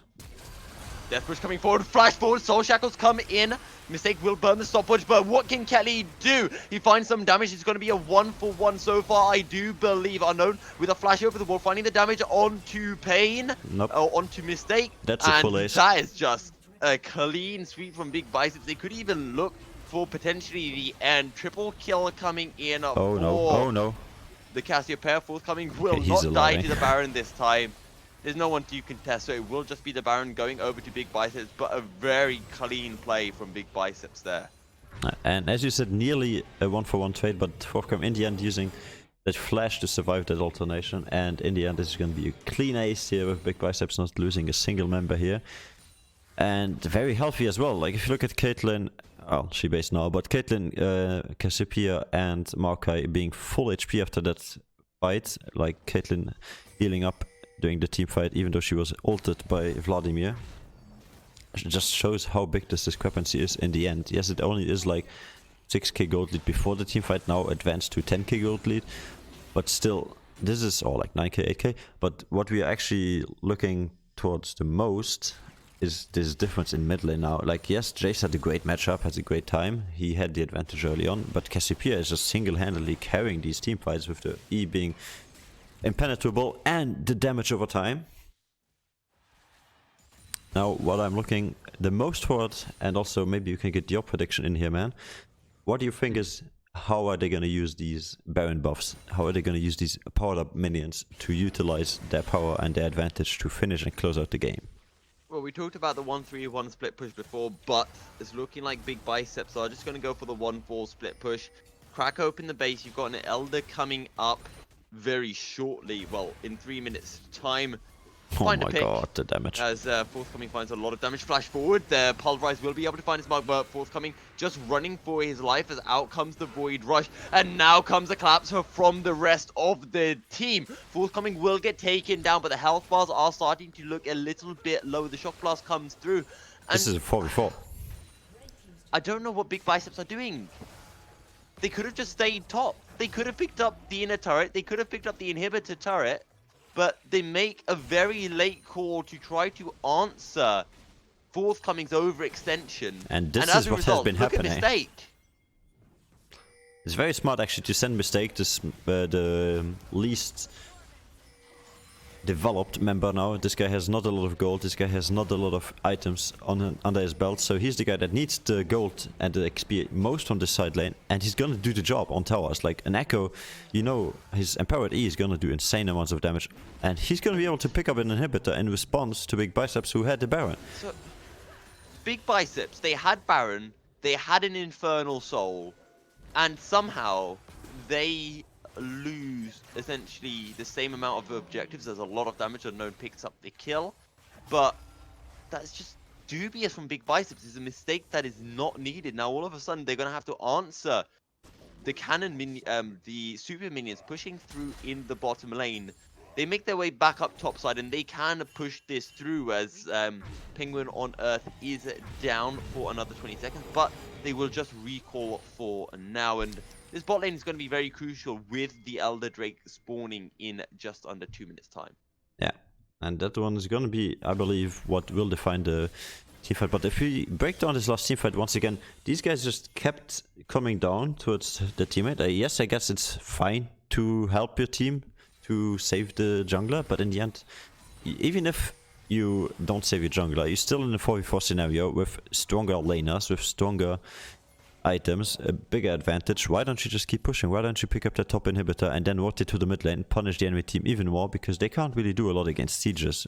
Parent up minions are not gonna die to the CVW, so the wave clear is gone. The CVQ is not gonna do much either, and the Jace QE is on a long cooldown. Even if he went lethality cooldown, he still has quite a bit of cooldown on that E, so it's not gonna be able to clear the waves. So with that sieging comp, as I pointed out, Morgana Caitlyn, perfect sieging comp together with the Maokai as a big frontliner. Why don't you just sit top lane, get your first inhibitor, get your second inhibitor mid, lose the jungler in the process, but in the end you don't lose the base, and if you do so, you just push to end. Now look at Mistake. He's sitting very far forward, but he will just back off, or he's gonna wait so that he can try to get off the steal. Yeah. Cancelling it, and he will be staying there for the next 30 seconds, looking for that backdoor into Drake, trying to find the steal. And currently, Big Biceps have no idea. And that is very smart. And also the TP from Vladimir coming out. These guys have no idea. They're gonna get flanked by two. And this is exactly what happened at the Baron. Vladimir flanking, Vladimir having the engage, and Caitlyn just realizing he's here. And here we go. The parallel convergence comes through. This is the fight. They're going to find a lot of damage. First, they look towards a forthcoming. The Mistake takes a lot of damage. Will be forced to use the Chrono Break out. And now the As is just going to get whittled down as the rest of the team are just not there. 1-for-1. However, it's a 1-for-1 as you mentioned. Forthcoming though quite low. Sanguine Pool forward. They find a lot of damage, but they will find Kiwi as well. Double kill for the Cassiopeia. Flash forward. Out comes the Miasma. Is enough damage? There is the stopwatch. It is going to force the Jason to back off as Ace in the hole finds the kill, while Panda will be split pushing and will be looking to end. They just need to cancel the backs from Pain Knight. But there we go. Unknown finds the triple, and that surely is going to be game as the TVs get channeled in. Just 2 Nexus turrets are remaining. 35 minutes in, and Big Biceps finally find the play that will win them the game. Elder Drake won't be taken for game 1, folks, but Big Biceps will take us to match point. Yeah, and I was wondering if Panda got lost, as his name is saying, but he did not get lost. He actually stayed in the top lane, realized his team is fine on their own, and that's the only reason we saw this teamfight being so close, actually. Yeah, it was a 45 from the very beginning. The issue with that final fight, which is why it didn't work out so well for WashedUpKids, is Mistake found a lot of damage, but he chased, I can't remember who he was chasing down. I think it was Pulu. But he chased him down all the way out of the fight instead of just sticking in the fight and focusing onto Miku or Unknown. Those are the 2 people that had to be focused down, and they were the 2 people that were left standing with full HP until so long. Yeah, and now, as you can see on your stream, on your stream as well, but on your screen right now, we will have the overall advanced details coming up just for you. So we have the statistics here down on your screen. You guys can have a look at these real quick as we are getting ready for game number 2 right under their belt. I will see if these guys requested a pause. If not so, we will be hopping right into that and maybe look for the clean 2-0 by the sides of Big Biceps, who's now going to be facing the red side, or if we're going to have the ultimate return by the red side, the WashedUpKids, who now will be faced off on the blue side. Now, with that being said, we shall head into our intermission just real quick until these guys are ready. We'll give it a minute or 2. There we go. And you can say hi to Twitch chat. Hello Twitch chat, you on your stream now. can say hi, you can converse with us. We will be having your predictions coming in. That'd be very lovely. And we will check out if these guys are ready or need a break. Just making sure we get into the right lobby.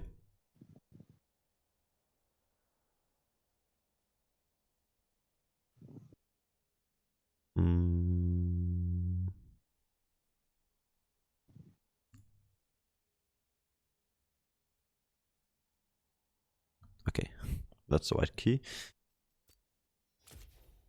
Let's just have a look if these guys are already in the lobby. I think they are. Waiting for myself and I. Now let's try once more to get you in. You can try to use this code, or I will just let you. Let me check. Yeah, I don't know how to connect challenger mode up, so we will figure that out Discord after, again. don't you worry. Because these guys didn't request a break. Yeah, it won't be. Okay, don't worry, guys. Stream's ready. Unless you want a break. Just letting these guys know their options. So that you guys can also know what is going on. Reverse sweep, Brand is the law, pointing that one out. Hashtag WUK. WashedUpKids, of course, in a good position here to take the reverse sweep on. But in an even better position here is going to be Big Biceps with going to that 1-0 matchup.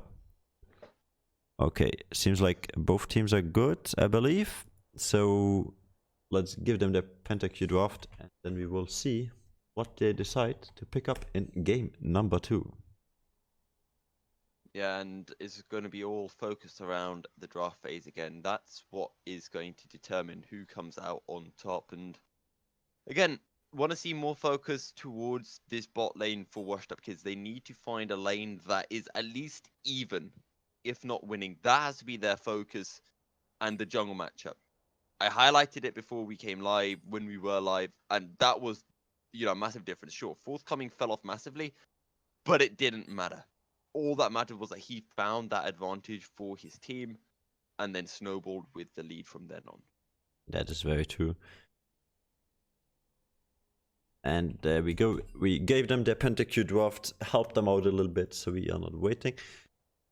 And yeah, I'm actually excited for the second game. I don't know, after this first alternation, it seems like they have some fight in themselves. WashedUpKids have some fight in their blood. They have definitely the possibility to outplay the enemy, and they have the right mindset, I believe so as well.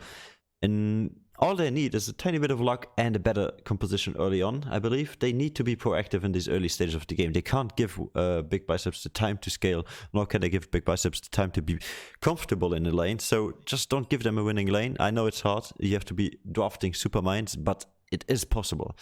We have seen teams outdraft insanely on a lot of games. I even remember having some crazy drafts where we couldn't know where the champion could possibly go.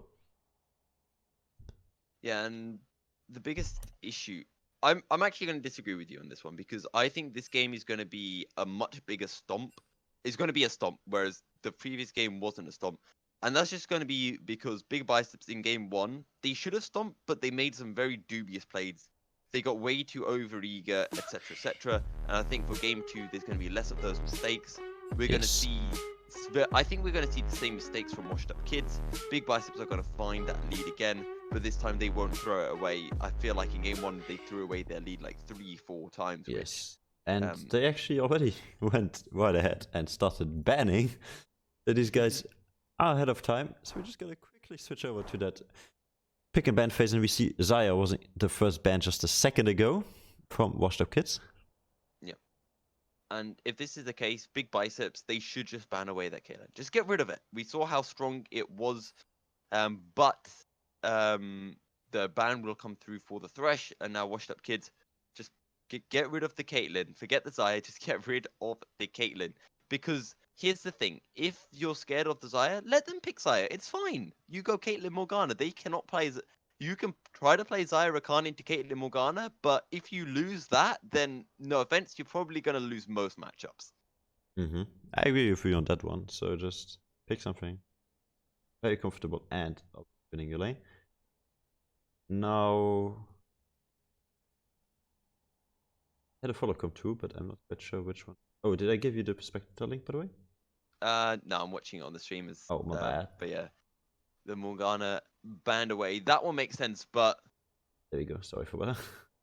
I find it interesting that they're banning away the Morgana instead of the Caitlyn, which I think kind of tells me that WashedUpKids, they want to play something aggressive in the support role. Maybe we're going to see that Leona coming through. As Big Biceps, they ban away the Civet, which I honestly feel is unnecessary. I didn't really think Penguin or Mars did a fantastic job on that. And I think that the focus should have been towards those junglers once again the Olaf and the J-Fall still available. Yeah. And thank you, WSL Silverback, for following the channel. Welcome, my friend. Well, check out some PUBG some time ago, as we see the last and final ban for the WashedUpKids side here, open. On the table, what are they gonna put off? What are they gonna restrict the enemy to? Yeah, and again, might be seeing more focus towards that bot lane. Maybe the Caitlyn ban will come out, but if that does come through, well, it's going to be interesting because I think WashedUpKids, they want to play the Kai'Sa Nautilus. They have that first pick, but do they look for jungler first, or do they look to pick up ADC or support? Yeah, and I believe the Caitlyn being off the table here, they are listening to you, man. So that is very, very good. That bully on the bot lane. And I mean, I used this word early on in the early stages of the Big Biceps game. You said that they were bullies all over the map. So getting rid of that pressure early on the bot lane with 2 ADCs banned away obviously gives you an advantage for WashedUpKids, because these guys need to get online and to get working. You can't be behind in any lane. You need to be on the top of your game just to pull back this 1-0. Yeah. However, this being said, you know, I reckon we're going to be seeing Unknown coming through on that Jhin, because WashedUpKids should pick up the Kai'Sa first here, and then maybe we'll be seeing something like the Jhin Leona coming through in the bot lane for Big Biceps. Again, we've got the Olaf Rex side. The Jarvan got banned out in the first game, so that could also be a potential first pick, but it will be the Olaf. That slipped through, and a very good priority for the kids. Yeah, with 2 ADC ban focuses from the sides of WashedUpKids and Big Biceps focusing that Sivir ban over the Olaf ban, we see Olaf now on the table and picked up by WashedUpKids. Like, this guy, as a jungler, I can tell you, this guy is scary. I don't like going against an Olaf, so if I can, I ban it out or I play around it. But it's really hard to do so, because this guy, he's pretty much unseeable. Early on, he wins every 1v1, if not kited around. The only guy you can actually shut, the only way you can actually shut him down is by collapsing on this guy with 3 members and staying out of range, kiting around his axis. But yeah, an Olaf, Yeah, and again, scary champion. Yeah, and when he pulls off that Ragnarok, then it doesn't really matter. But Big Biceps, they'll be able to pick up the Kai'Sa for themselves, and that Nautilus is available, and that is somewhat scary right now. We know that Unknown plays a very good Kai'Sa.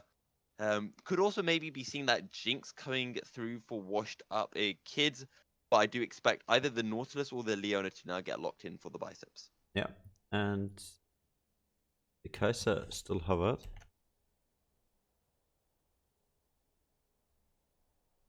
We're gonna see something different here. That is what I'm curious. Yeah, the Kai'Sa logged in for sure. And the next pick, the answer to that Olaf, what will it be? Kai'Sa is not too bad of a champion against Olaf, considering her Q solo target is really, really good. And also her ultimate and her E, making her quite versatile and mobile in these team fights. So definitely one to escape the Olaf, if played correctly. But I do like this from WashedUpKids, because we talked about the jungle matchup in game 1, and with Kelly being, sorry, pardon me, not Kelly, Mistake of being on this Olaf, this is a lot of early game aggression that they do have available to them, as still waiting for Big Biceps to make that lock in, and they at least would be really strong. Again, answering early game aggression with more early game aggression. I think this could be a fascinating jungling matchup to see. And with Echo being the weakest member of or the weakest link in that team, last game, we see him being that aggressive and dominant jungler now maybe, but then again, at least Sin picked up here by Big Biceps. That's well, the most banned champion in solo queue, I must say. Every time I want to play Lee Sin, he's banned. And he's very strong in my opinion. There's multiple builds you can go, so not quite sure how big Biceps will utilize this, but in the end it's going to be still the flash kick from the blind monk, or the ward jumps and the crazy outplays that we expect, or even if he does his job early on and gets 1 lead or 2 leads in a few lanes, that shall be very good. Yeah, and I mean, I'm going to disagree with the ban thing because you should meet Morgana mains. They have the worst of times. Morgana, I feel, gets banned every other game. Is you just cannot play Morgana. But again, I like this from WashedUpKids. They're picking the Ashe. Early game aggression. We talked about forthcoming's Lee Sin. It is very, very good. But WashedUpKids, I think they've been listening. They've been listening to us, our analysis. This is exactly what I wanted to see from them. Early game jungle. They've got the Oh my best god, jungler this is possible, great. and they've got the lane, the snowball lane. This is fantastic. Leona, best support right now alongside Nautilus. Not because she's amazing in lane, which she is, but it's because she has so much gank setup. She has so much CC, and it's just perfect for the Ashe and the Olaf just to collapse on top of. So this is fantastic for WashedUpKids, and I'm interested to see how Big Biceps plan on answering this. Yeah. And to every 20 viewers in the chat right now, boys, or at least on Twitch, let me know your predictions for these. As you see, the 3 picks from WashedUpKids, and you will see the 3rd pick here from the Big Biceps in just a second. So with that on the table, I want your predictions, because now it's still not very, very clear what they're opting towards to, but we might see Big Biceps here going for that very aggressive and early on engage comp as an answer to an engage comp. Interesting. Yeah. And I like this from Big Biceps because they're essentially saying, okay, you guys want to snowball your bot lane? That's fine. We're going to snowball our top lane. And we're going to have, this kind of seesaw of one side looking towards bot side, the other one looking towards top side. And it's going to come down to who can play safer, because at the moment, when you look at this comp, if the Olaf can't find picks, if the Ashe can't find kills, Big Biceps are going to be so much stronger late game right now. So it all comes down to them being able to find picks. They have to be proactive. They have to find. They not only find, they have to force skirmishes. They have to leave openings for Big Biceps and be able to punish those mistakes. Otherwise, they've taken this early game aggression and would have been able to do nothing with it. They need to ensure that Unknown has a CS deficit, just like Unknown was able to do to Penguin on Mars in game 1 on that Caitlyn. As we're going to see the Vladimir getting banned away. Good choice banning away that, again, a late game scaling champion, but it's going to get switched over to the Jace, which also is a decent shout because we did see, pardon me, not Miku, Pain Knight having a very strong game on that champion. Definitely. Now, what are we seeing as an answer? This is what I'm looking for the most. I mean, you got an Olaf that can follow up an easy engage time from Ashe and Leona. We got a Kled that can initiate an easy engage time for the Kai'Sa and Lee Sin, but these team comps are not completed whatsoever. And now the Vladimir off the table tells me that Big Biceps is daring WashedUpKids into an early matchup champion on the top side. Like they want to see some skirmishes. They probably looking towards picking themselves the Cassiopeia up once again. And with Vladimir off the table, which was the only problematic factor in that last game, you should have a big chance of just winning every team fight. And the Nautilus is both a good and a bad ban at the same time, because sure, you want to ban the Nautilus because it's very strong with the Kai'Sa, but a better ban would have been the Braum. And I want to see that getting banned away because Braum is much scarier, but the focus is going to be on the Rakan. And honestly, I think Big Biceps just lock in the Braum. And, that's... Leonas just don't work that well into Braum. And again, that Unbreakable works so well into the volleys and the Rangers' focus. Leona itself is a counterpick into, or a soft counterpick, let's say, into the Nautilus.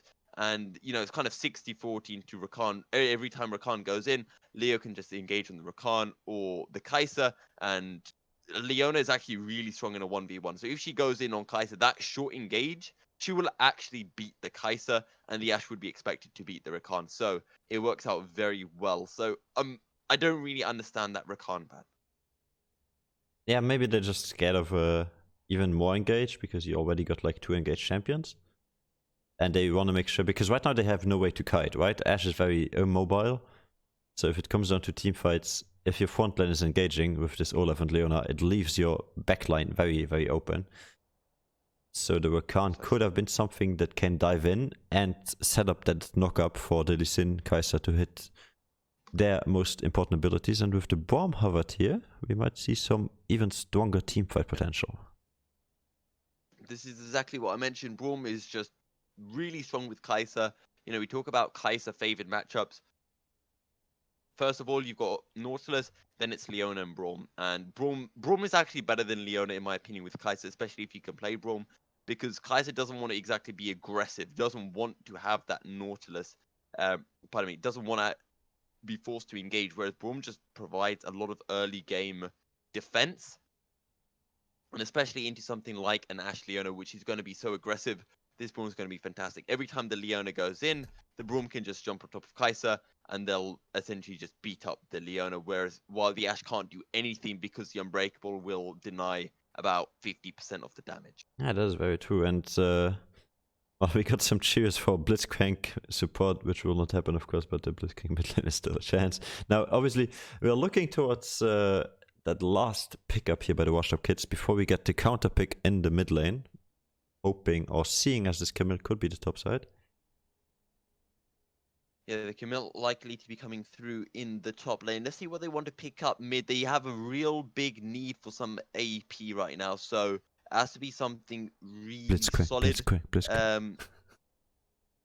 Please, no, and it's not going to be a Singed either. This... We're probably going to be seeing something like a Syndra, to be fair. Yeah, a Syndra, Vel'Koz, some like these mages that have kind of a range and kind of a easy time standing on their own. Well as a one-shot potential. But yeah, so do you believe it's gonna be the Olaf jungle and the Camille top, or do you believe it's gonna be the Olaf top and the Camille jungle? So we talked about the Olaf flex pick, but that was for big biceps. So this is gonna be Olaf jungle, is gonna be Camille top and LeBlanc mid. I do like this as the Blitzcrank gets hovered, but will by no means be getting locked in. Again, we need some AP for big biceps, so we might even be seeing something like a Lissandra coming through, or maybe even a Galio. I mean, picking the Blitzcrank here is just going to give you very, very bad matchup in the mid lane, and the only reason he's doing this is because Silverback in our chat, always very chatty and obviously looking to see that Blitzcrank, but I do hope a big bicep stays focused on the course here, because this is the game deciding factor. And the Nico's going to get hovered. We saw that getting hovered in the previous game, and it will get locked in. And a decent answer into the LeBlanc as well. I feel, you know, if LeBlanc gets a little bit too aggressive with those distortion, can instantly get hit by the Tangle Barbs and, and provides a good opportunity to find some follow-up damage. Yeah. That being said, if it was not for this Braum getting picked up for big biceps, I would favor WashedUpKids. As it stands, though, I think WashedUpKids will be coming out of... Sorry, I think big biceps have won the draft, though, seeing as things are currently. Yeah, they have strong champions, but now what I really want to point out is these guys having the LB and on the other side having an Ashe Leona bot lane as we jump into the champion selection. So the Ashe Leona bot lane, if they get an advantage, they're going to punish that Kai'Sa together with the Braum, because Braum behind is very, very useless, and Kai'Sa behind is in need to farm up for a really long time. So you could have a potential outplay on the bot lane if you manage to get like 1 or 2 good ganks or 1 or 2 good team fights, and you get that early lead on the bot lane. You have that carry potential from the Ashe and the Leona, because these guys together are very strong. Slow, long range, a lot of CC. Same as for that mid lane, like LB into Nico. Tough matchup for the LB, but not unplayable. Like you can sideways W and then W again for your ultimate. So there's some outplay potential there, and it really comes down to individual plays. But as we have seen, Miku, of course, a very, very strong laner, and Unknown, a very, very strong ADC. So the individual skill is there. They demonstrated it in the last game, as well as Panda Good Loss demonstrated on the Maokai, winning that top lane matchup against Kelly on the Camille now. So Kled versus Camille, your predictions, man? Kled versus Camille, I think is slightly favored towards the Kled. Although I think it's somewhat of a skill-favored matchup. But I do want to go back to something because I want to correct you. Yeah, go. You said when Braum falls behind, he's like more than useless. Yeah, Braum's okay, it's more the than exact useless. opposite. Wait, let me. He's more than useless as a frontliner to actually engage for his team. The only, well, he still can use his ultimate. I know that, and his shield, his E is still very strong. But besides that, he's really like useless as a meatball. I would say he can't soak us up as much damage as he should be, as if he was in a winning matchup. Because Braum is the complete opposite. It doesn't matter if he falls behind, he's still so useful. Because he's never going to be the meatball for a team, so as to speak. He's going to be providing peel, sure. If he's a bit behind, he'll get taken down a bit quicker. But here's the thing that a lot of people mistake when they look towards, what a support should be doing. The support should never be the one getting focused. If the enemy team's focusing the support, that's great. It means that they're not focusing your ADC, so you're happy about that. And with Braum, if he lands a Q, he lands an auto attack. Those are just stuns getting procced left, right, and center. Braum can get his ult off so easily. He doesn't need to be frontlining to do that. He just needs to W in, ult, and job's done. As long as he has the redemption and the Knight's Vow, it's all good, or even the Zeke's convergence. So the biggest point here for WashedUpKids is that they picked the LeBlanc. But what are they going to do with this LeBlanc? Are they going to go in it on a Kled? No, they don't want to go in on a Kled. Are they going to go in on a Lee Sin? No. Are they going to go in on a Braum? No. If you go in on a Nico, there's a very high chance that you're going to get caught out and deleted. The only person you can go in on is a Kaiser, who's going to be having a Braum and a Kled right around her. So you're still not going to be able to do much there. And that's why I feel this LeBlanc pick isn't great, where something like Syndra or even Galio could combine so well with a teamfight comp. You've got a Hextech Ultimatum, you've got the Enchanted Crystal Arrow, Solar Flare. Those are three massive ults for WashedUpKids. And sure, LeBlanc can whittle down, but in what seems to be a very hard snowball composition from WashedUpKids at around the kind of 20-minute mark, I don't think that the LeBlanc fits in with that very well. It doesn't fit in very well, but you also have a lot of lockdown. So yes, the Syndra can follow up lockdown as well, but so can an LB, and an LB can also be able to like roam around, I would say, easier than the Syndra could, because she has the ability to go over walls. It's like maybe in mind that early game that you don't focus too much on your lane, because now the Nico is a potential early survivor to the LB damage, but you focus towards the LB going maybe one top, one spot, like enabling those side lanes, because a Camille that gets Trinity before the Kled, an Ashe and a Leona that get ahead of the bot lane, those are the, in my opinion, the key factors for this game. Get your strong laners ahead by being that LB that can jump over walls, that can gank from angles you don't expect it, and that still has a lot of burst damage. Yeah, and that's very true. This game, again, this is what I wanted to see in game one. This is what I was highlighting, the bot lane's so important. This time, WashedUpKids, they have drafted a strong bot lane. The only issue is that Braum. The jungle matchup, two early game junglers, but WashedUpKids are the ones that picked up this Olaf. And the battle between Mistake and Forthcoming in the jungle is going to be so, so important. Yeah. We will see in this game 2, being 0-1 for Big Biceps, of course, we will see a lot of different plays, I believe, because we saw earlier on the double TP on the sides of WashedUpKids. Now we see a more focused WashedUpKids, like we see Ashe with a heal coming through, Leona with an ignite, and the only TP being on the Camille. Less over the map plays from the sides of Big Biceps, at least. We still have Kled with the TP and the Nico with the TP, so not feeling too much pressure. Doesn't pick up a defensive spell against the LB. Probably knows he's safe in that lane due to his own knowledge of the game and skill. Yep. Now, not quite sure how this bot lane cleanse is coming into effect, because in my opinion, Ashe has an ultimate, Leona has an ultimate, Leona has an EQ, so yeah. Maybe a bit of a waste? What do you think? Oh, I think Cleanse is a perfect pickup here for Unknown. You're playing into a composition that has a lot of CC, a lot of ways to catch you out. That Cleanse is going to be the difference between surviving and dying, especially because it's so easy to get that little bit greedy with the CC, and instead of layering your CC properly, it all comes through at once. So let's say Penguin on Mars drops his ult, and then Penguin on Earth drops down his ult straight after. Cleanse both of those CCs completely in vain, and Unknown will be able to get out, having having forced out two ultimates from the side of WashedUpKids. Yeah, that makes it reload into the game. Spectator delay is over. And yeah.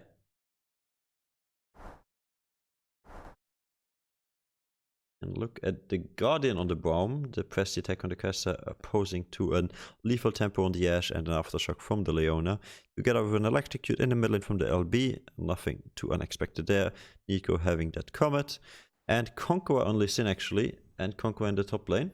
Same for the Olaf Conqueror, but a Grasp on the Camille. So opting towards the bit more defensive style of Camille.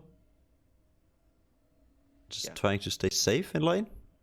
I believe this is very smart because we saw Camille's, if they are left alone, they have a chance to do well, but they need their items. So what's really important for Camille is to not get behind early, to not lose those trades, and with a Grasp you have a high chance of doing so. Yeah, and again, remember that this is big for the side of Big Biceps. You know, if they get this win, they tie up at the top of the standings. I don't know if they were the ones who beat CE Legacy, so whether they'd come ahead on that tiebreaker, or if they would still be second. That's something that we might have to check up later. But still, it's the last match of regular season before we do head into playoffs after the Christmas Yeah, the break. only guys to beat CE Legacy was ELG Sports, those guys being now in 4th place. So Big Biceps also falling to CE Legacy. So even if they win, they will still be just tied in points and fall to 2nd place. So for them, actually, I mean, they're not going to gain anything on the standings. So for both teams, this series doesn't actually matter. Not for the standing, no. It's more like for redemption. And honor, I think for that's glory. why... True. But I think that is why we've been seeing Big Biceps playing so aggressive in Game 1 when it wasn't needed, because they know there's nothing really resting on this game, and I think that they are just letting loose a little bit. You know, a little bit like G2, just have fun sometimes. Yeah. However, they seem to be taking this really serious. I mean, this is the best preparation you get for players. Exactly this. Yeah. Because, yes, you're 2nd seed. You will get into the semifinals right away. But draft good. Play well. Execute compositions perfectly. Execute your winning condition. Realize your advantages. Perform great out rotations. This is what you need to practice. And in this tournament, the best way to practice is in these games. You can do scrims, you can do solo queue, flex wang. It's all great, but nothing gives you quite the spirit of competitiveness and of what the game actually feels like while playing it. I think Big Biceps and WashedUpKids taking this very, very serious and actually want to win. As you can see from these drafted compositions, very serious, no troll whatsoever, no Blitzcrank mid lane, sadly for our spectators. But this means we will see an intense game. You see the empowered Q not being used by Camille here. Yeah, and there we go. Pain Knight steps forward, instantly gets hit by the Tangle Bars, but able to find a lot of damage onto Miku regardless. Going back to what you were mentioning, though, on that Grasp of the Undying for the Camille, Camille champ that can, take a lot of different rooms. You could be seeing the Arcane Comet coming in if she wants to go for a poke matchup. Maybe something more like a Conqueror if she's feeling a bit more aggressive. Ooh, chain landing. Yeah, Miku just a little bit aggressive with that, the Tangle Barbs, and as a result doesn't have that available for when Penny Knight does actually land in. Yeah, and in my opinion, SLB, as I said, has a great potential to outplay if played correctly, but of course, Nico should have an easy time. Now, something that's gonna differentiate this mid lane matchup is gonna be the potions. I mean, you see them already all being used up by the LB, as we actually see Lee Sin heading towards that mid lane. Yeah. Is there gonna be some sort of gank? LB hovering the blue side, knowing her jungler and her support are closer by that one. Lee Sin just calls it off and goes back to farming, as Kled is trying to spot Olaf using the plant. Yeah, and LeBlanc, just one of the hardest mid laners to gank because pardon me, because of that distortion. And, you know, if Pain Knight doesn't use the distortion, Forthcoming has no real way into lane. As in the bot lane, you know, this was the kind of scary aspect for WashedUpKids. If they don't get ahead so far, you know, it's actually unknown who is ahead, and Big Biceps doing well in this bot lane. That being said, though, as it is with a Lucian, even if you don't come out massively ahead of the lane, you know, you can still find picks and skirmishes up to 20 minutes and scale really well. As Kelly looking for a trade, will dismount Panda, but Panda looking aggressively. Panda's tanking the wave. He's taking a lot of damage, but he will remount. Looks for damage. Still misses low the bear HP. trap on a rope, and now he's going to get dismounted once again. Has a flash, will flash away. Wow. Hook shot over the wall, and Kelly will find the first blood. And not die for it in return, because Kelly just So much damage coming through, and now Mistake's going to turn up. Forthcoming will get punished after Panda. This is great for WashedUpKids, man. Yeah, this is perfect for WashedUpKids, and as you This is what as they you mentioned, needed. Yeah. You know, we expected them to find their lead in the bot side of the map, but instead they're finding it in the top side and into a Kled that is absolutely fantastic. As Panda, I don't know, sure, he's going to remount, he could find a great trade, but he's in the middle of such a big minion wave and not something that you would expect from a master tier top lane. Yeah, I believe he was calling for a jungler, and his jungler took just a tiny bit too long because he was trying to extend the trade with Kelly so that he would step forward, but Kelly was constantly retweeting. And he just ended up tanking that huge wave together with Olaf actually being on the same side. And oh, I don't know if you want to do this. A lot of damage coming through. There's the ignite. The undertows will come in. A mistake 2-0. Exactly what you wanted to see from WashedUpKids in this series. Yeah, and an Olaf 2-0 boy. Oh well, can I tell you, that is a scary champion. Together with those 2 kills under his belt, he's gonna look towards the break. Never mind, he's going to look towards that bot lane. Already 1000 gold ahead of his enemy in the jungle, and Leona's just starting off the engage here. Yeah, there they go, in with the Zenith Blade, but it's going to be so difficult, and there's the Unbreakable. We talked about that combo, and now the damage coming through. Somewhat even trade, although Pulu comes out a little bit worse for wear. However, Forthcoming turning up, and here is Miku as well. Mistake with nowhere to go, and that is going to be the shutdown. It gets handed over to Unknown as well, as Panda got lost, finds the solo kill, finds his redemption onto Kelly, and that's kind of more of what we expected, or more of what I expected to happen anyway. Yeah, this, oh my god, proactive plays all over the map, man. Yeah. We asked for it, we got it, but yeah, in the end nobody dies to that alternation. However, I'm really surprised. Like, Olaf, I feel like he had the right mindset there, the right idea. If your bot lane, that Ashe and the Leona, go towards that Olaf there, they do possibly win the fight, in my opinion. Because you saw how long this Olaf stayed alive by just autoing the Lee Sin. I mean, this is what this champion is supposed to do. All you need is somebody to fire damage at whoever is trying to kill this Olaf. And that's what did not happen in that last team fight. Ashe is just not even entering the team fight. Leona not even using a single spell to help the Olaf. That's why we shot down, going over to the sides of Big Biceps, and yeah, ended up getting out ahead now with 500 gold advantage. That first Drake though, still available as well. And Olaf is on it already. We see Lee Sin heading towards it, as Olaf is already happily hacking away. However, with the Olaf and the Ashe, you know, these were the 2 early game picks that we were so happy that WashedUpKids were able to pick up, but they're behind in CS in both top, jungle, and bot laners. Pain Knight being very aggressive. The Zenith Blade comes through. They find the damage as the Ignite ticks through onto Forthcoming. But Forthcoming is going to be able to make his way out as Sonic Wave hits its mark. Pulu with a flash away. And that is just the power of the Braum's tankiness as Unknown. Here we go with a Pop Blossom. Not going to be able to land onto the Olaf as a Ragnarok comes through. Pain Knight looking aggressive. Is going to miss the Ethereal Chains. No kills coming through just yet, as the Mountain Drake was secured by WashedUpKids, I do believe.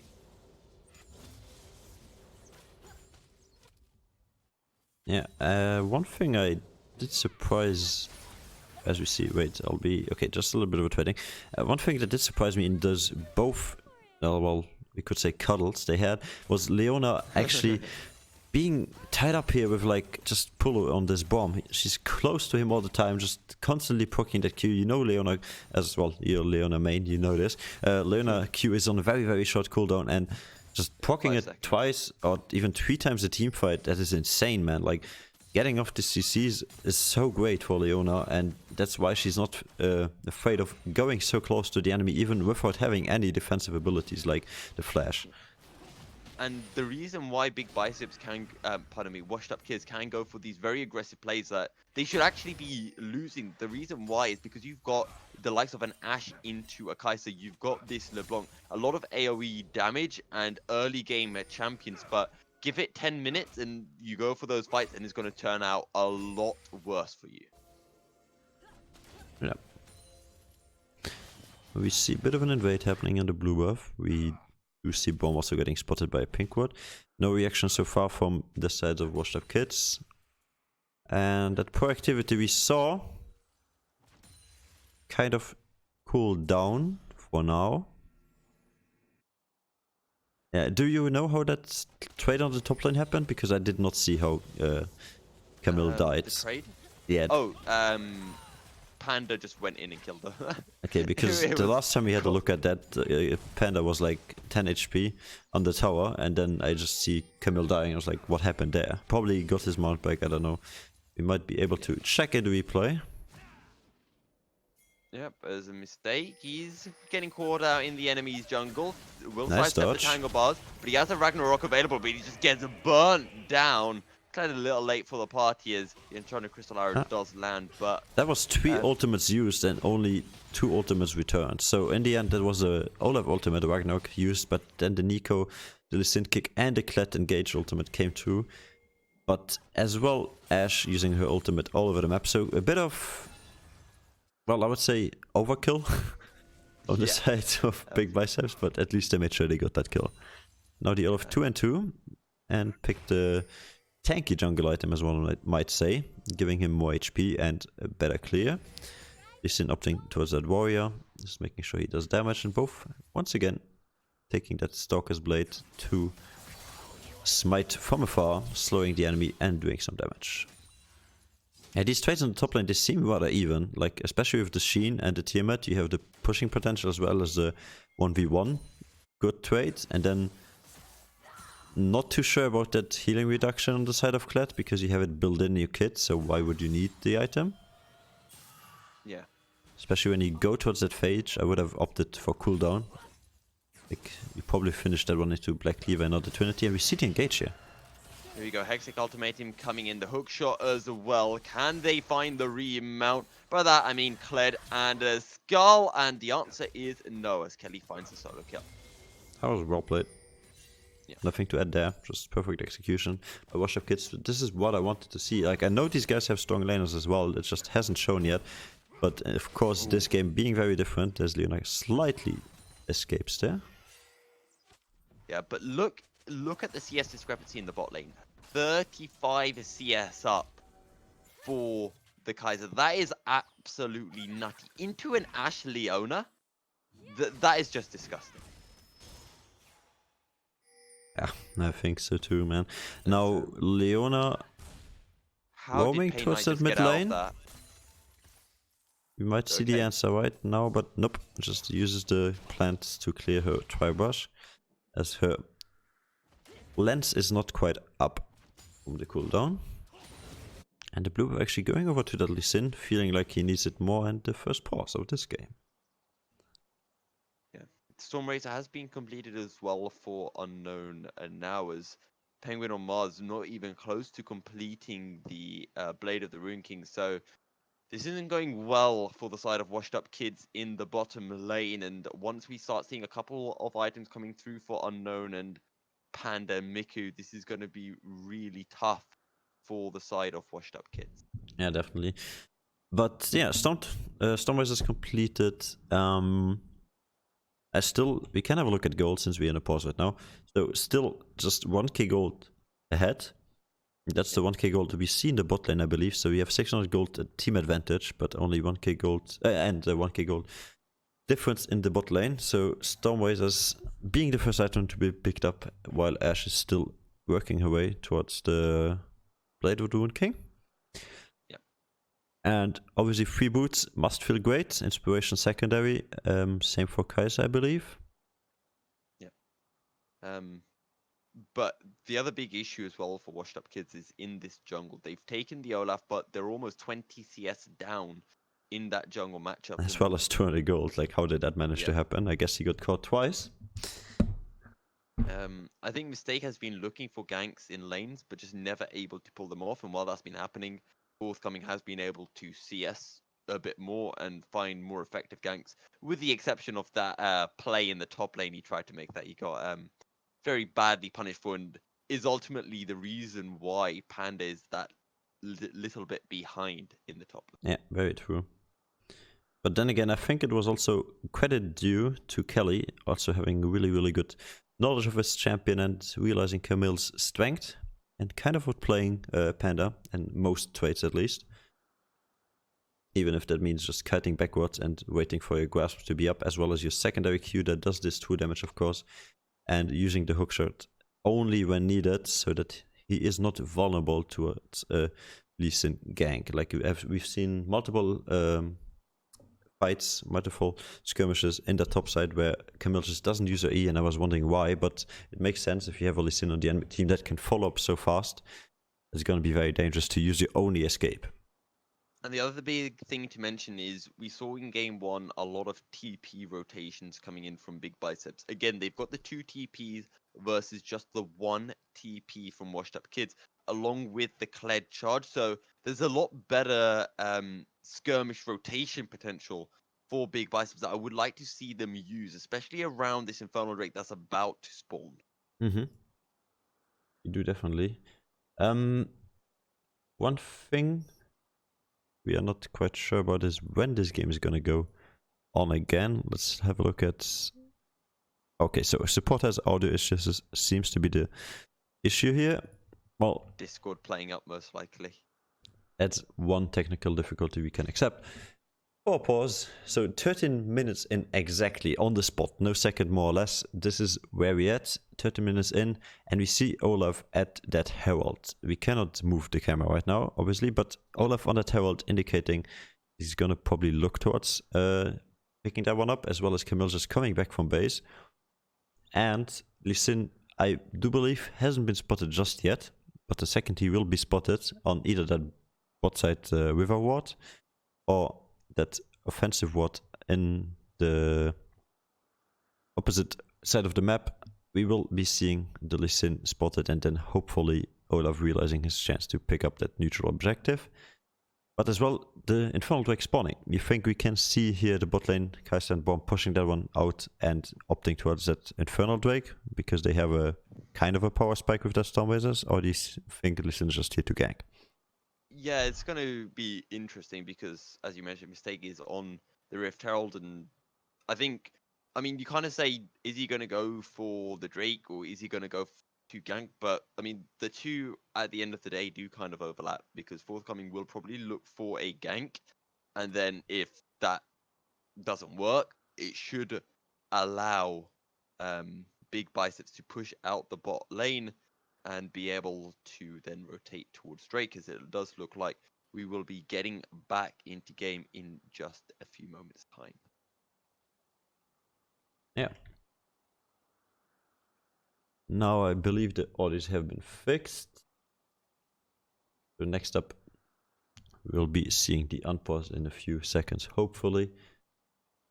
Meanwhile, now that we see the game on the way, 2 minutes in, 18.9k to 19.5k for the reason, kill 0-0 in towers and neutral objectives being 0 as well. What do you think, man? Is this gonna be a tight series? Is this gonna be the comeback of WashedUpKids? Because they seem to be proactive, but is it gonna be enough in the end? Or is it yet again Big Biceps triumphing and in the end winning towards better team fights, towards better laners? I think it's not set in stone yet, as I think we might be in this disconnect for a little bit longer. But I think the next 5 minutes will determine whether Big Biceps are going to win or whether we have to wait even longer to find out. I don't think the next 5 minutes will tell us whether WashedUpKids can win it. It'll just tell us whether they can stay in the game. Yeah. because the way things look at the moment, the Kai'Sa is far ahead of the Ashe, and the discrepancy in the top lane of this Kled not coming out that far ahead is completely irrelevant in that sense, because a Kai'Sa is just going to snowball really hard, much harder than an Ashe can, much harder than the Camille can. So it kind of comes down to whether we can see any fights coming through where Penguin on Mars can find any potential picks, and with those picks, get a lead over this Kai'Sa. But first of all, he has to catch up that deficit. So at the moment, my money is on big Biceps, but if WashedUpKids want to change that, they need to find some kills, and they have to go onto Penguin on Mars or onto Mistake. Yeah, because if you look at Big Biceps, they have the utilities to definitely deny Camille that's fat and an Olaf that's fat, and then it just leaves your Ashe and LB to like look for a tricky engage with the LB over walls and stuff like that, flanks, or for straight up Leona frontline with Olaf frontline, and the Ashe just putting out damage from behind them. But if the Ashe is behind, Kai'Sa will be the greater threat and demolish your frontline faster, and that being said, you will probably die. So the teamfights seem to be one-sided, as if they would be happening now, but the game is not over just yet. As you said, the next few minutes will be determining to the game.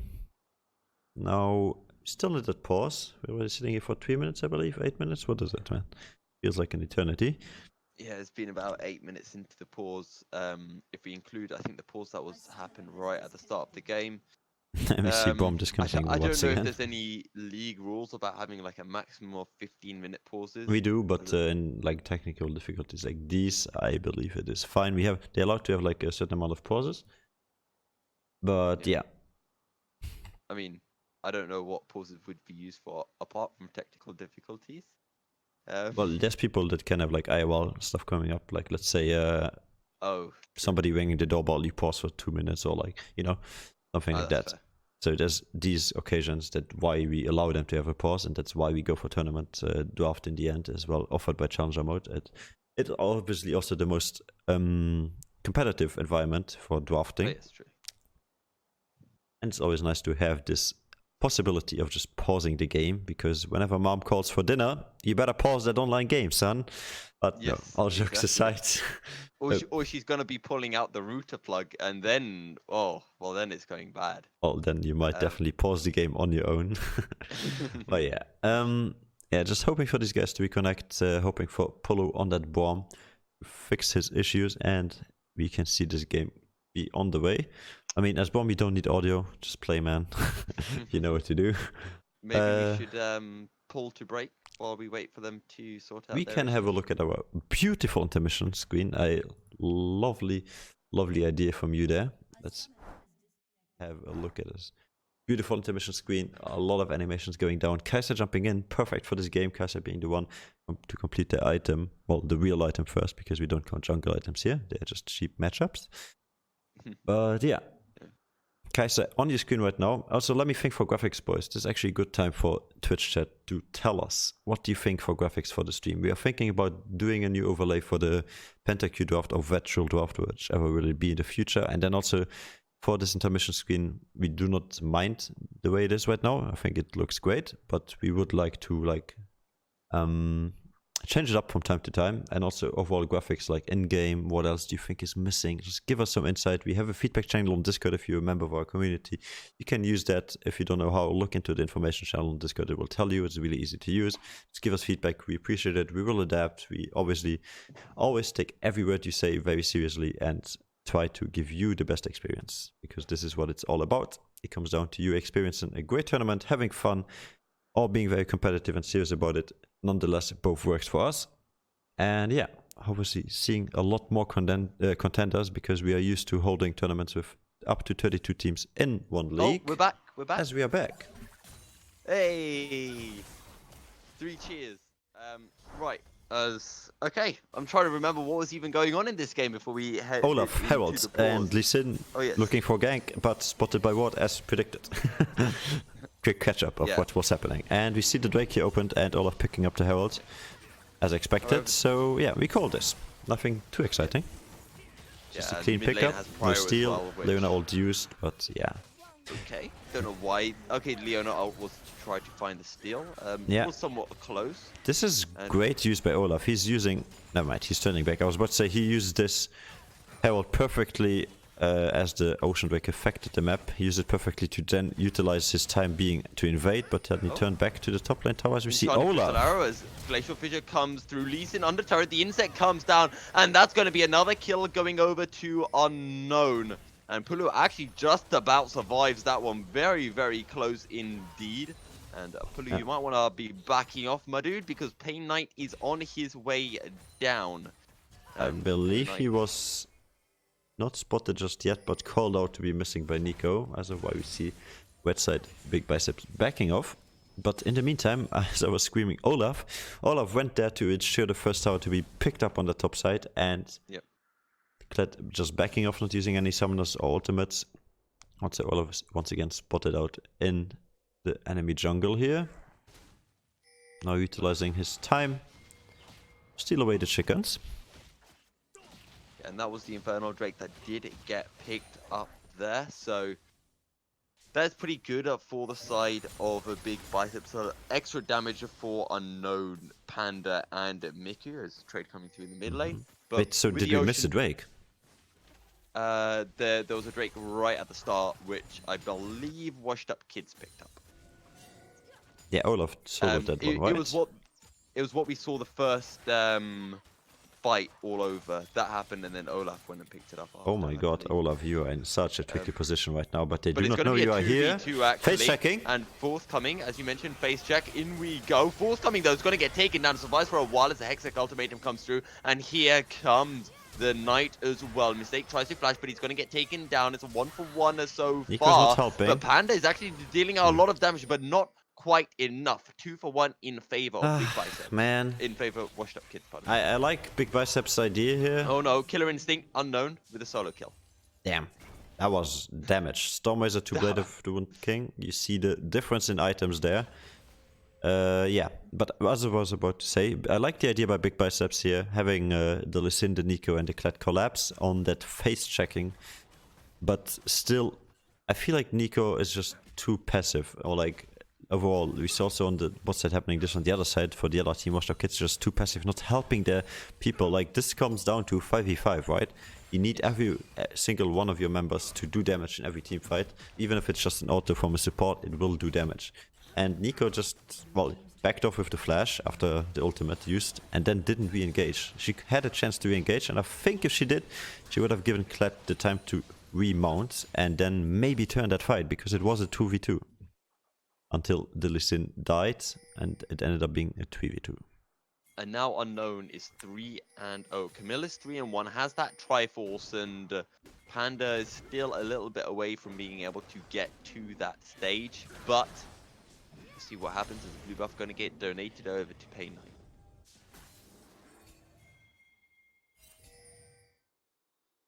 We're just going to be seeing a switch in lanes. Unknown heading mid, and Miku probably going to be heading towards the top or bottom lanes. Probably going to go top as Kled will head bottom. Yeah. This is the real bomb in the mid lane as a fake bomb. Nico sits in the bush. And I believe that pink ward gives her some false security, because the pink ward behind them, by WashedUpKids, is the one that spotted her going into that one. Precisely so. That's Oh, blue. another face check, but it's just support saying hi to another support. Yep, a bit of damage coming out. Goddess Now, of we do the have an Ocean Ray. Sun. Ooh, Ash ulti misses. Enchanted Crystal Arrow misses its mark, but Camille is on her way up. Kaiser versus Camille is going to be Potential the story collapse. of this mid game. Yep. Olaf with the already Drake. behind. He gets spotted. we I don't go. know how. How did he? Oh, okay, that was a Instinct. ward. That was a ward. Okay, I didn't see that ward in the Tribush. I was like, that was the blindest Q from the blindest monk. Oh, here we go though. Pain Knight Misses the looking E. aggressive. As you mentioned, the E is missed.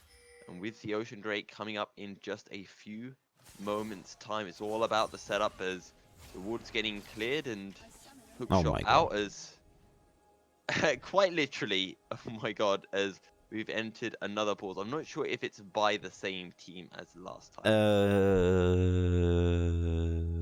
Yes, it is. That took me Oh. quite some time to figure out. But yes, this is unknown. So before it was Polo being the one having issues. Now it's unknown. Yep. As Washed Up Kids kindly reminding Big Biceps of the rules, that they only have a few more minutes of pauses Yeah. Our available. rule said obviously just along 15 minutes because we don't want anybody being held hostage unless there's like a reason that we can make a case about it and figure it out. Obviously, if anything like this happens during a game, just play the game to the end with all seriousness. Don't change anything about the game. Just keep playing, and then afterwards we will be, of course, stepping in and helping you guys to look at every case. But now let's go on with this team fight. Yep. What's war so far? Good old support war. I remember when you used to be able to do way more of this before they changed how wards work. Yeah. Be so much more fun.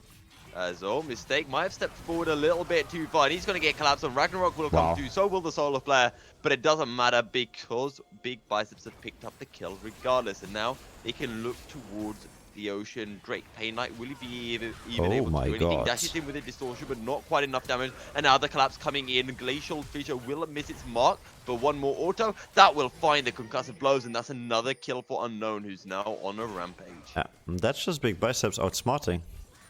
WashedUpKids not respecting. Yeah, Big Biceps, not only muscles but also brain.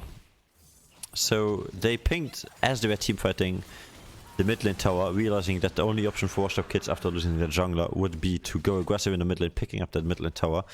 As of why they rotated towards it and then baited in the LB and then in the end also the Leona, which ended up being yet another 2 flashes burned and a kill picked up in return on the support.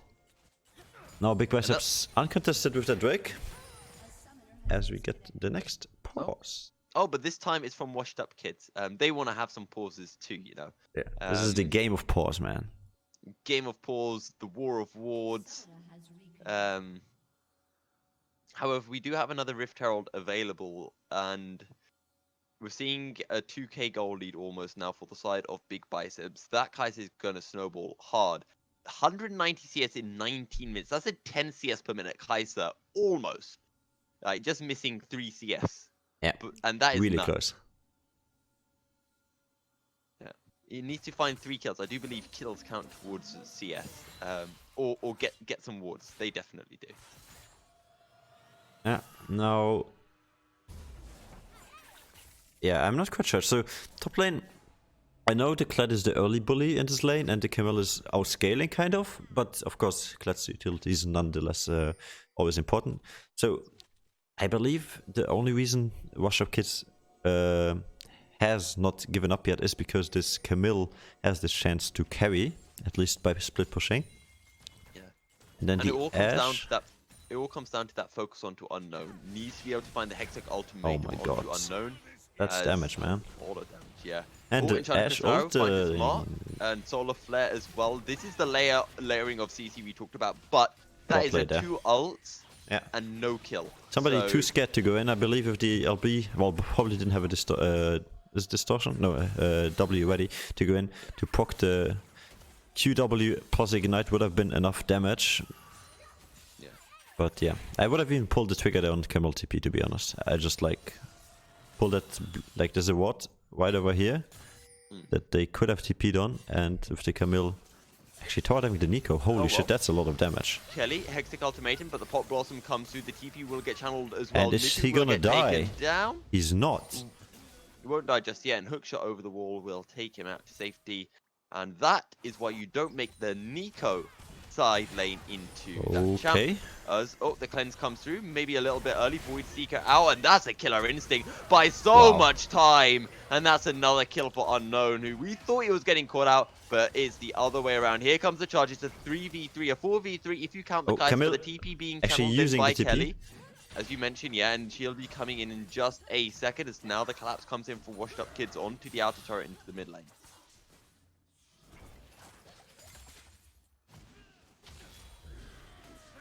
TP now getting rechanneled in, and they're going to look to turn this back around. They find the CC, but the Ragnarok will come through. No further kills just yet. but the Baron is available, and with that Ragnarok down for Mistake, this could provide a good opportunity for Big Biceps to go towards the Baron, and indeed they will. They could look for the Death of Brush. Oh no, That's a they dead find the support. Tiger Barbs, and that is going to be a dead penguin. Why do you even check when you have an Ashe? He just, like, Ashe just used her E to spot the Baron. Why would you check as a support? That's just blindly disrespecting the enemy's force of CC and burst. And as you saw in the last alternation between Unknown on that Kai'Sa and LB, both of them having a lot of burst damage. And oh, now they're going to turn on to Mistake, who does not have that ultimate available. Unknown is dominating. He is absolutely massive. As that is going to be the Baron going over. No way for WashedUpKids to contest that. Nice and smite. now we're seeing a 4k goal lead coming through. And being the one to pick that one up. Shall not matter as the enemy jungler was dead. But yes. So I feel like it kind of slipped out of WashedUpKids' hands here. They had a really, really good early game. But then there was too much back and forth where Big Biceps turned out to be ahead. Both in probably communications, or like I would say coordination rather, and coordination in team fights, as well as utilizing the CC to get the right targets and the right kills. Yeah. And this is the point where I would say Big Biceps have this game. WashedUpKids, they've passed that mark where that Ashe can scale. And Unknown is firmly in control of this game. I know if he backs right now, he's going to be in position to buy or complete his next item. So that's 3 items to 1. I really think that's ADC matchup. What do we think? I believe it's going to be Wunans, because he's so far ahead. Okay. Never mind, he goes for the defensive PD. Yeah. I guess it kind of makes sense when you're playing into the likes of a LeBlanc with so much damage, and Camille that has that lockdown with the Hextech ultimatum. Yeah, okay, once again, I didn't take into consideration that he doesn't have heal, so yeah, the only other defensive shield he could get was from his, or heal he could get is from his ultimate, so in this case the PD makes a lot of sense. And you don't need more damage when you're this far ahead, so yeah, definitely great choice here. As well as we have seen a stopwatch picked up by the Nico, so some flash ult engages. Possibly, as we see the Ocean Break, just I think it's gonna be gone before anyone even checks that one. That's Leona once again trying with the ultimate. This one, it was really close. Maybe she'll get it for the Elder Drake, and that's when we're going to get really excited about an Elder Drake steal. That's when we will know that tomorrow we won't have a voice, because that's gonna be epic. Now, Exactly. 7 to 11 in kills, 1 to 2 in tower, so a lot of neutral towers, neutral objectives still standing. Like, these are gold income that you need from the size of WashedUpKids. You need that Camille do the job. Speaking to Camille. Yeah. Oh, the Winter Spite finds But this is good. This is really good for WashedUpKids. They're going to be proccing up the autos, but not in time to get the concussive blows off. And here comes the turnaround. As you mentioned, great for WashedUpKid. They find one kill, flash forward. No. There comes the They think that's Kai'Sa. That's so smart. Nico realizing Kai'Sa being the biggest threat here, using her clone Kai'Sa to go aggressive onto the teamfight, and everybody backs off and even burns the flash from the LeBlanc in that fight. That's just, wow, the respect handed towards Kai'Sa. Meanwhile, Unknown himself split pushing in the mid lane and able to pick up that mid lane in a turret. 6-0 Stormrazor, Rageblade, and the Phantom Dancer have been completed, but they need the Kai'Sa in the fights. We saw a fight when the Kai'Sa wasn't around, they get stomped. So as long as Unknown is there, they can win the fight, but they need to ensure that they are grouped up, as Kelly very strong at 2.5 items. Kelly. Okay. To find some damage onto turret, I think. Yeah, but this is really risky. I mean, yes, your team is near, but you don't know who's waiting in that tri-bush. As you see, it's pink with it. No. Here comes the collapse. They're looking for Pain Knight, but not going to find the damage, and Kelly will pick up the kill. Yeah, don't bully blind people, boys. It's not nice to do. But the Monk being dead now, he picked up a Hextech, probably thinking LB is the biggest threat to him, but as we just saw, it's Camille. So yeah, there's still, this winning condition is still alive for WashedUpKids. Yes, you lost one of your winning conditions, but you realize as a 5-man team, you obviously has multiple ways to utilize your compositions. It does not only rely on the Ashe. So the Ashe has time to scale. Now on 2 items to 3 items, as we see the Olaf proccing Ghost to engage onto that Going straight in. The Nico. Ragnarok comes out. Pop Blossom won't find the CC and just running down Oh, Miklu. no. Oh, vicious strikes, not quite enough. And Miku finds Tango Uh-oh. Barbs. That's gonna be a bomb to use flash. Is he gonna Does have the greet flash and wait available. for team? Nope, he uses the flash. He sees the LeBlanc and flashes out as the Enchanted Crystal Arrow almost lands onto him, but it does not, and he will live to defend another day. I'm surprised Kaiser didn't like just walk over there and like help him. But yeah. No, ADC, you can't help your support if you're an ADC. That shows sign of weakness. ADC, you serve me. Oh yeah. You must be like what do you call it? A patronizing parent. You must be like, you idiot! Like, how could you do that? I'm gonna let you die so you learn the hard way. Tough love. That's how you deal with supports, right? Let's use the ultimate here. Quite unsure why though. Probably trying to catch the Camille, who's just smartly hiding, and got out. Oh no, never mind. Oh no! I spoke too Keely, soon. They're not able to find. Oh, the Hextech ultimatum will do nothing. That's another kill going over. But that's for Unknown. 30 seconds on the Baron and 45 seconds death time on the Camille. Oh no! They found mistake as well. They're gonna go in, but the safeguard back out. And with a Baron up in 20 seconds, as you mentioned, this could be big. But even bigger, we have the Ocean Drake coming through, and that's going to be the Ocean Soul if Big Biceps can pick that one up.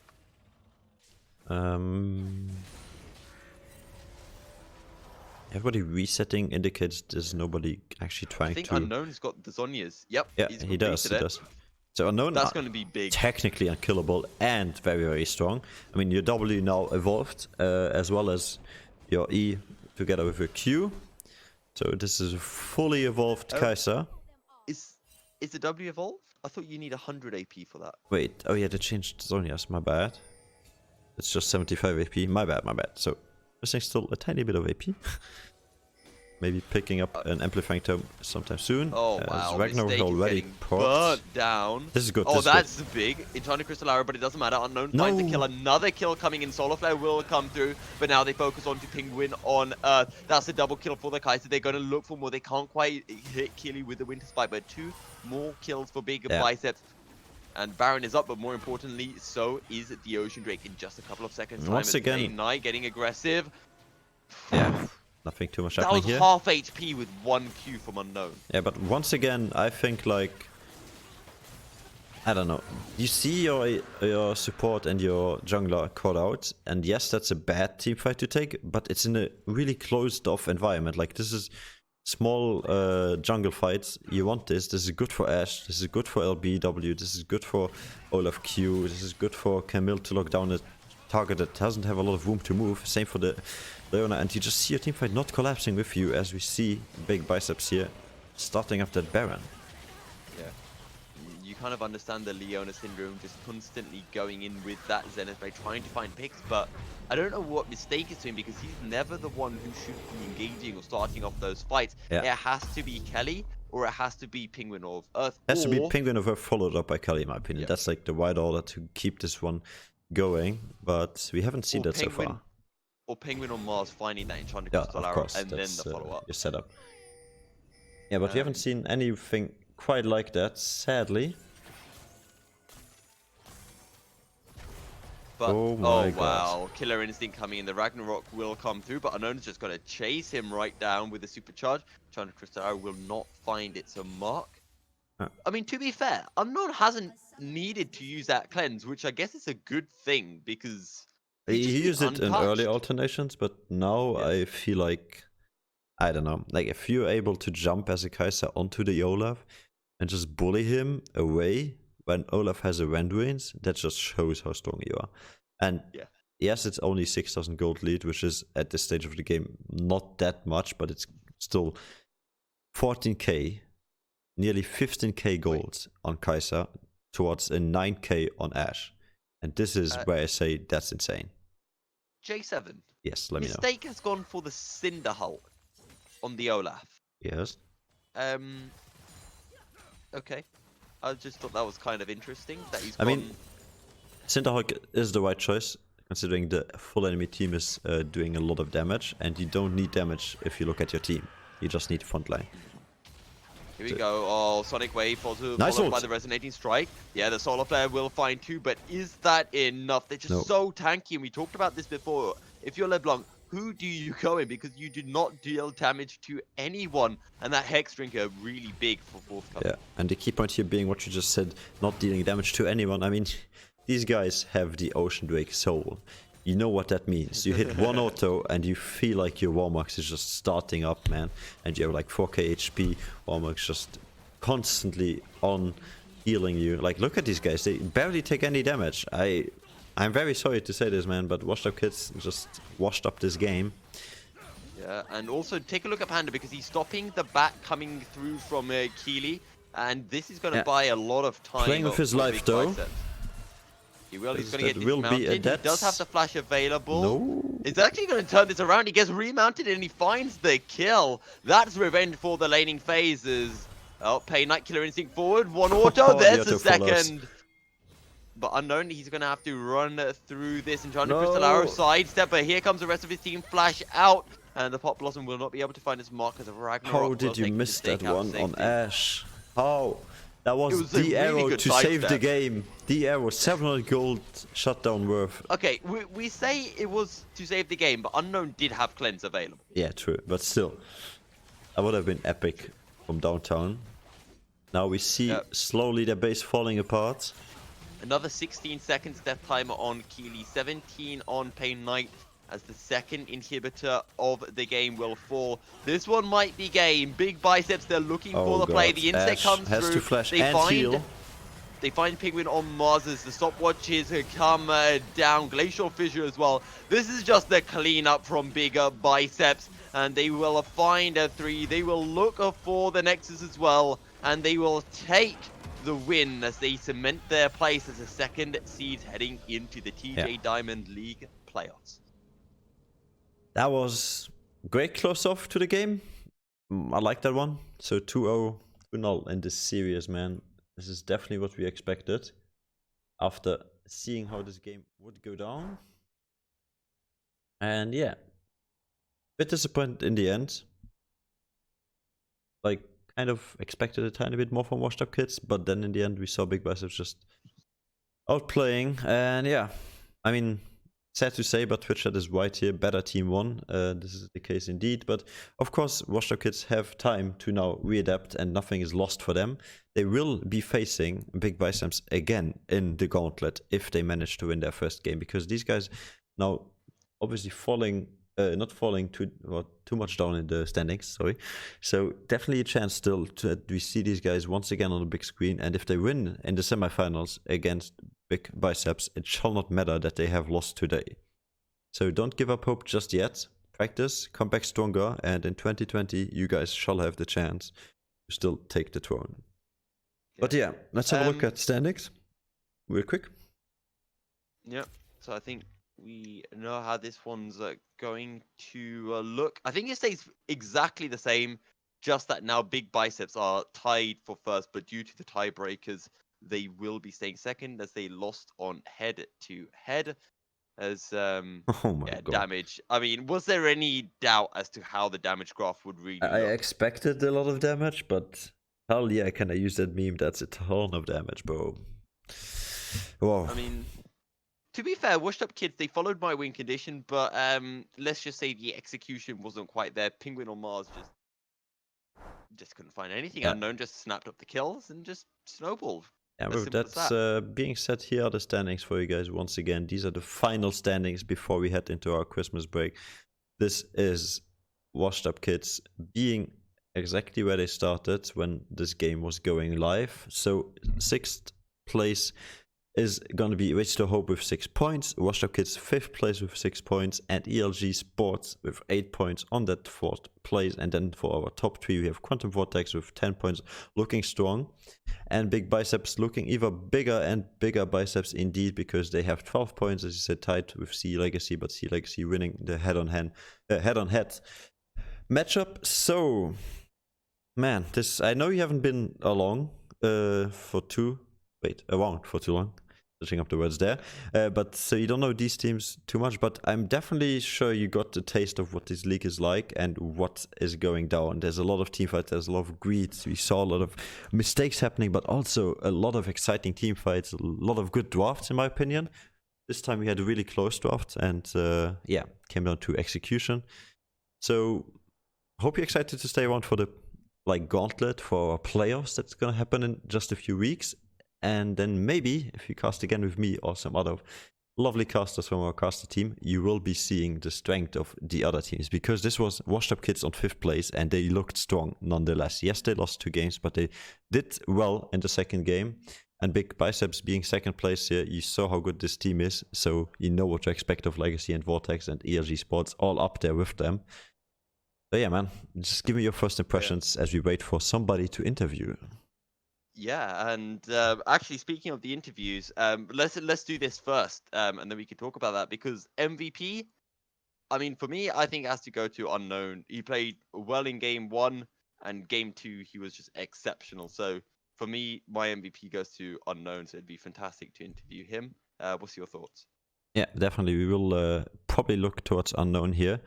Mick already saying yes, so that's going to be the mid laner for Big Biceps, and Polo also saying yes, so the mid laner and the support. Our mid and ADC. Oh, great, yes, great. Mid and ADC are coming, is the mention here from Polo. So that's great. Thank you, guys. I remember having these guys in the interview. It was quite fun. They're already there in our waiting channel on the Discord, so let's pull them just right in, and there we go, boys. Welcome to our Caster Lounge. Hello. Hey. So, well, congratulations as always, man, when you joined. Congratulations to winning the game. Thank you. Outstanding performance, I must say. Unknown. That was the cleanest game I've seen from you. 11-0. Like, you didn't drop a single kill in that game and still managed to go aggressive in like nearly every skirmish that we saw. Like, what was going through your mind the second game? Did you just channel your inner Super Saiyan? Well, I don't know. I mean, you definitely looked very strong, man. So, like, maybe let's break it down to game number 1. This is where you, I wouldn't say struggled, but like definitely outdrafted the enemy team, and then had a few questionable rotations, but in the end pulled out very strong and pulled out the win. So, what was your idea for game number 1? What did you expect from WashedUpKids? Miku can go. Yeah, I'll answer this one. I think that we knew that they had a strong top lane mostly, and like they were mostly like lane based. They were like quite good in laning phase. So our objective was to just go even in lanes, and then just get to team fight stage and just take an advantage when team fights arrived. And in fact, that's what we did. We literally tried to not die early, like stupidly. And then when team fights arrived, we just won team fights quite easily, even 5-4 sometimes. I think we won 2 5-4 team fights. So we just followed our game plan, I guess, that game. Yeah, so very good game plan, following that game plan, and I mean, it worked. And then for game number 2, were you afraid they would change it up too much as of like why you went for different bands? We saw a lot of different bands coming out as well from WashedUpKids there, like focusing on that Caitlyn, focusing on Zarya, so really bot heavy sided, but it doesn't seem to put any limits on Unknown. Like Unknown's still strong in lane. So how did this come together? Walk me through that second game ban and pick phase. Well, we wanted to ban Vlad first and foremost because he was super dominant on the first game against me, most especially. Even though they were like on a bad lead. I mean, we had a lead. Yes. Other than that, what's up, question, bro? I think that like we know that our AD carry is like has a vast champion pools, and we know that our champion pool is a bit larger than theirs. So we know that if we're going to ban each other, we will come on top. So that's why it was so bot heavy. Like they tried banning us out, but we know that we can't be banned out basically. So that was their objective, to like force our AD carry on to a champion that he can't play. But he ended up playing Kai'Sa, which he's comfortable on. And we forced their AD carry on someone that, in our opinion, he's not too comfortable on. So it's like, basically, it's an easy draft because we just have the more flexible AD carry, basically. Okay, that seems to make sense a lot. Yeah, go ahead, man. If you have a question for these guys, feel free to ask. Actually, on that, because, you know, you guys got the Kai'Sa they had the Ashley owner, and then they banned like Nautilus and Rakan, and they just left Braum up, which, in Mhm. my opinion, was beautiful. Was there ever any kind of scare that the Ashley might get some form of a lead, or were you always comfortable that you would get kills on the guys and just snowball ridiculously? I think we did have a bit. We were a bit scared because of that because I mean, like I took Lens just because of that. I mean, Leona's a really dominant support, and Ash obviously can easily catch up. She's actually of Sonas up to me. But I think the game just played out really well in my favor. I got the shutdown on Olaf, and then I just had a big lead. And then obviously I carried. Mm-hmm. Now, maybe you have something more, man? Like, feel free to ask them I if was just not. gonna say, unknown Miku, any shout outs? Honestly, like it's we're just five friends that we've been playing for quite a long time together, so we don't really have anyone externally, that we can call that we can like shout out. But I would like to shout out our top laner, who's new to like the new addition to our team. Uh-huh. Like he's been doing really well, and he communicates really well. So I'm really happy with the acquisition we got. And I would like to shout call our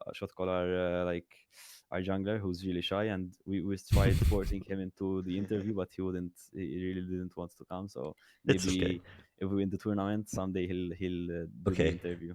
So, prediction now, and also promise to you, man, if you shall win this tournament, if you shall be victorious. So, you guys obviously now moving on to that gauntlet, because you don't know how that works. We will be giving out some information later on. I explained it early on Steam. So, you will be placed in the semifinals. You will be there directly. So, you only need to win Nice. semifinals to face off the finalist, which will be See Legacy.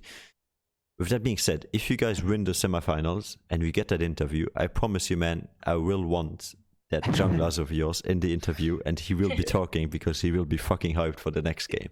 Yeah. So yeah, Yeah, I can promise you the same thing from us. We'll pressure our jungler and supports to come to the interview because they're feeling left out. So next time they'll be here instead of us. okay, great. So Miku, I mean, it's always a pleasure to have you and Unknown you so here. much. So yeah, thanks for joining us, man. Congratulations on the win today once again. And yeah, with the break coming up, I hope you enjoy Christmas. I hope you enjoy New Year's Eve.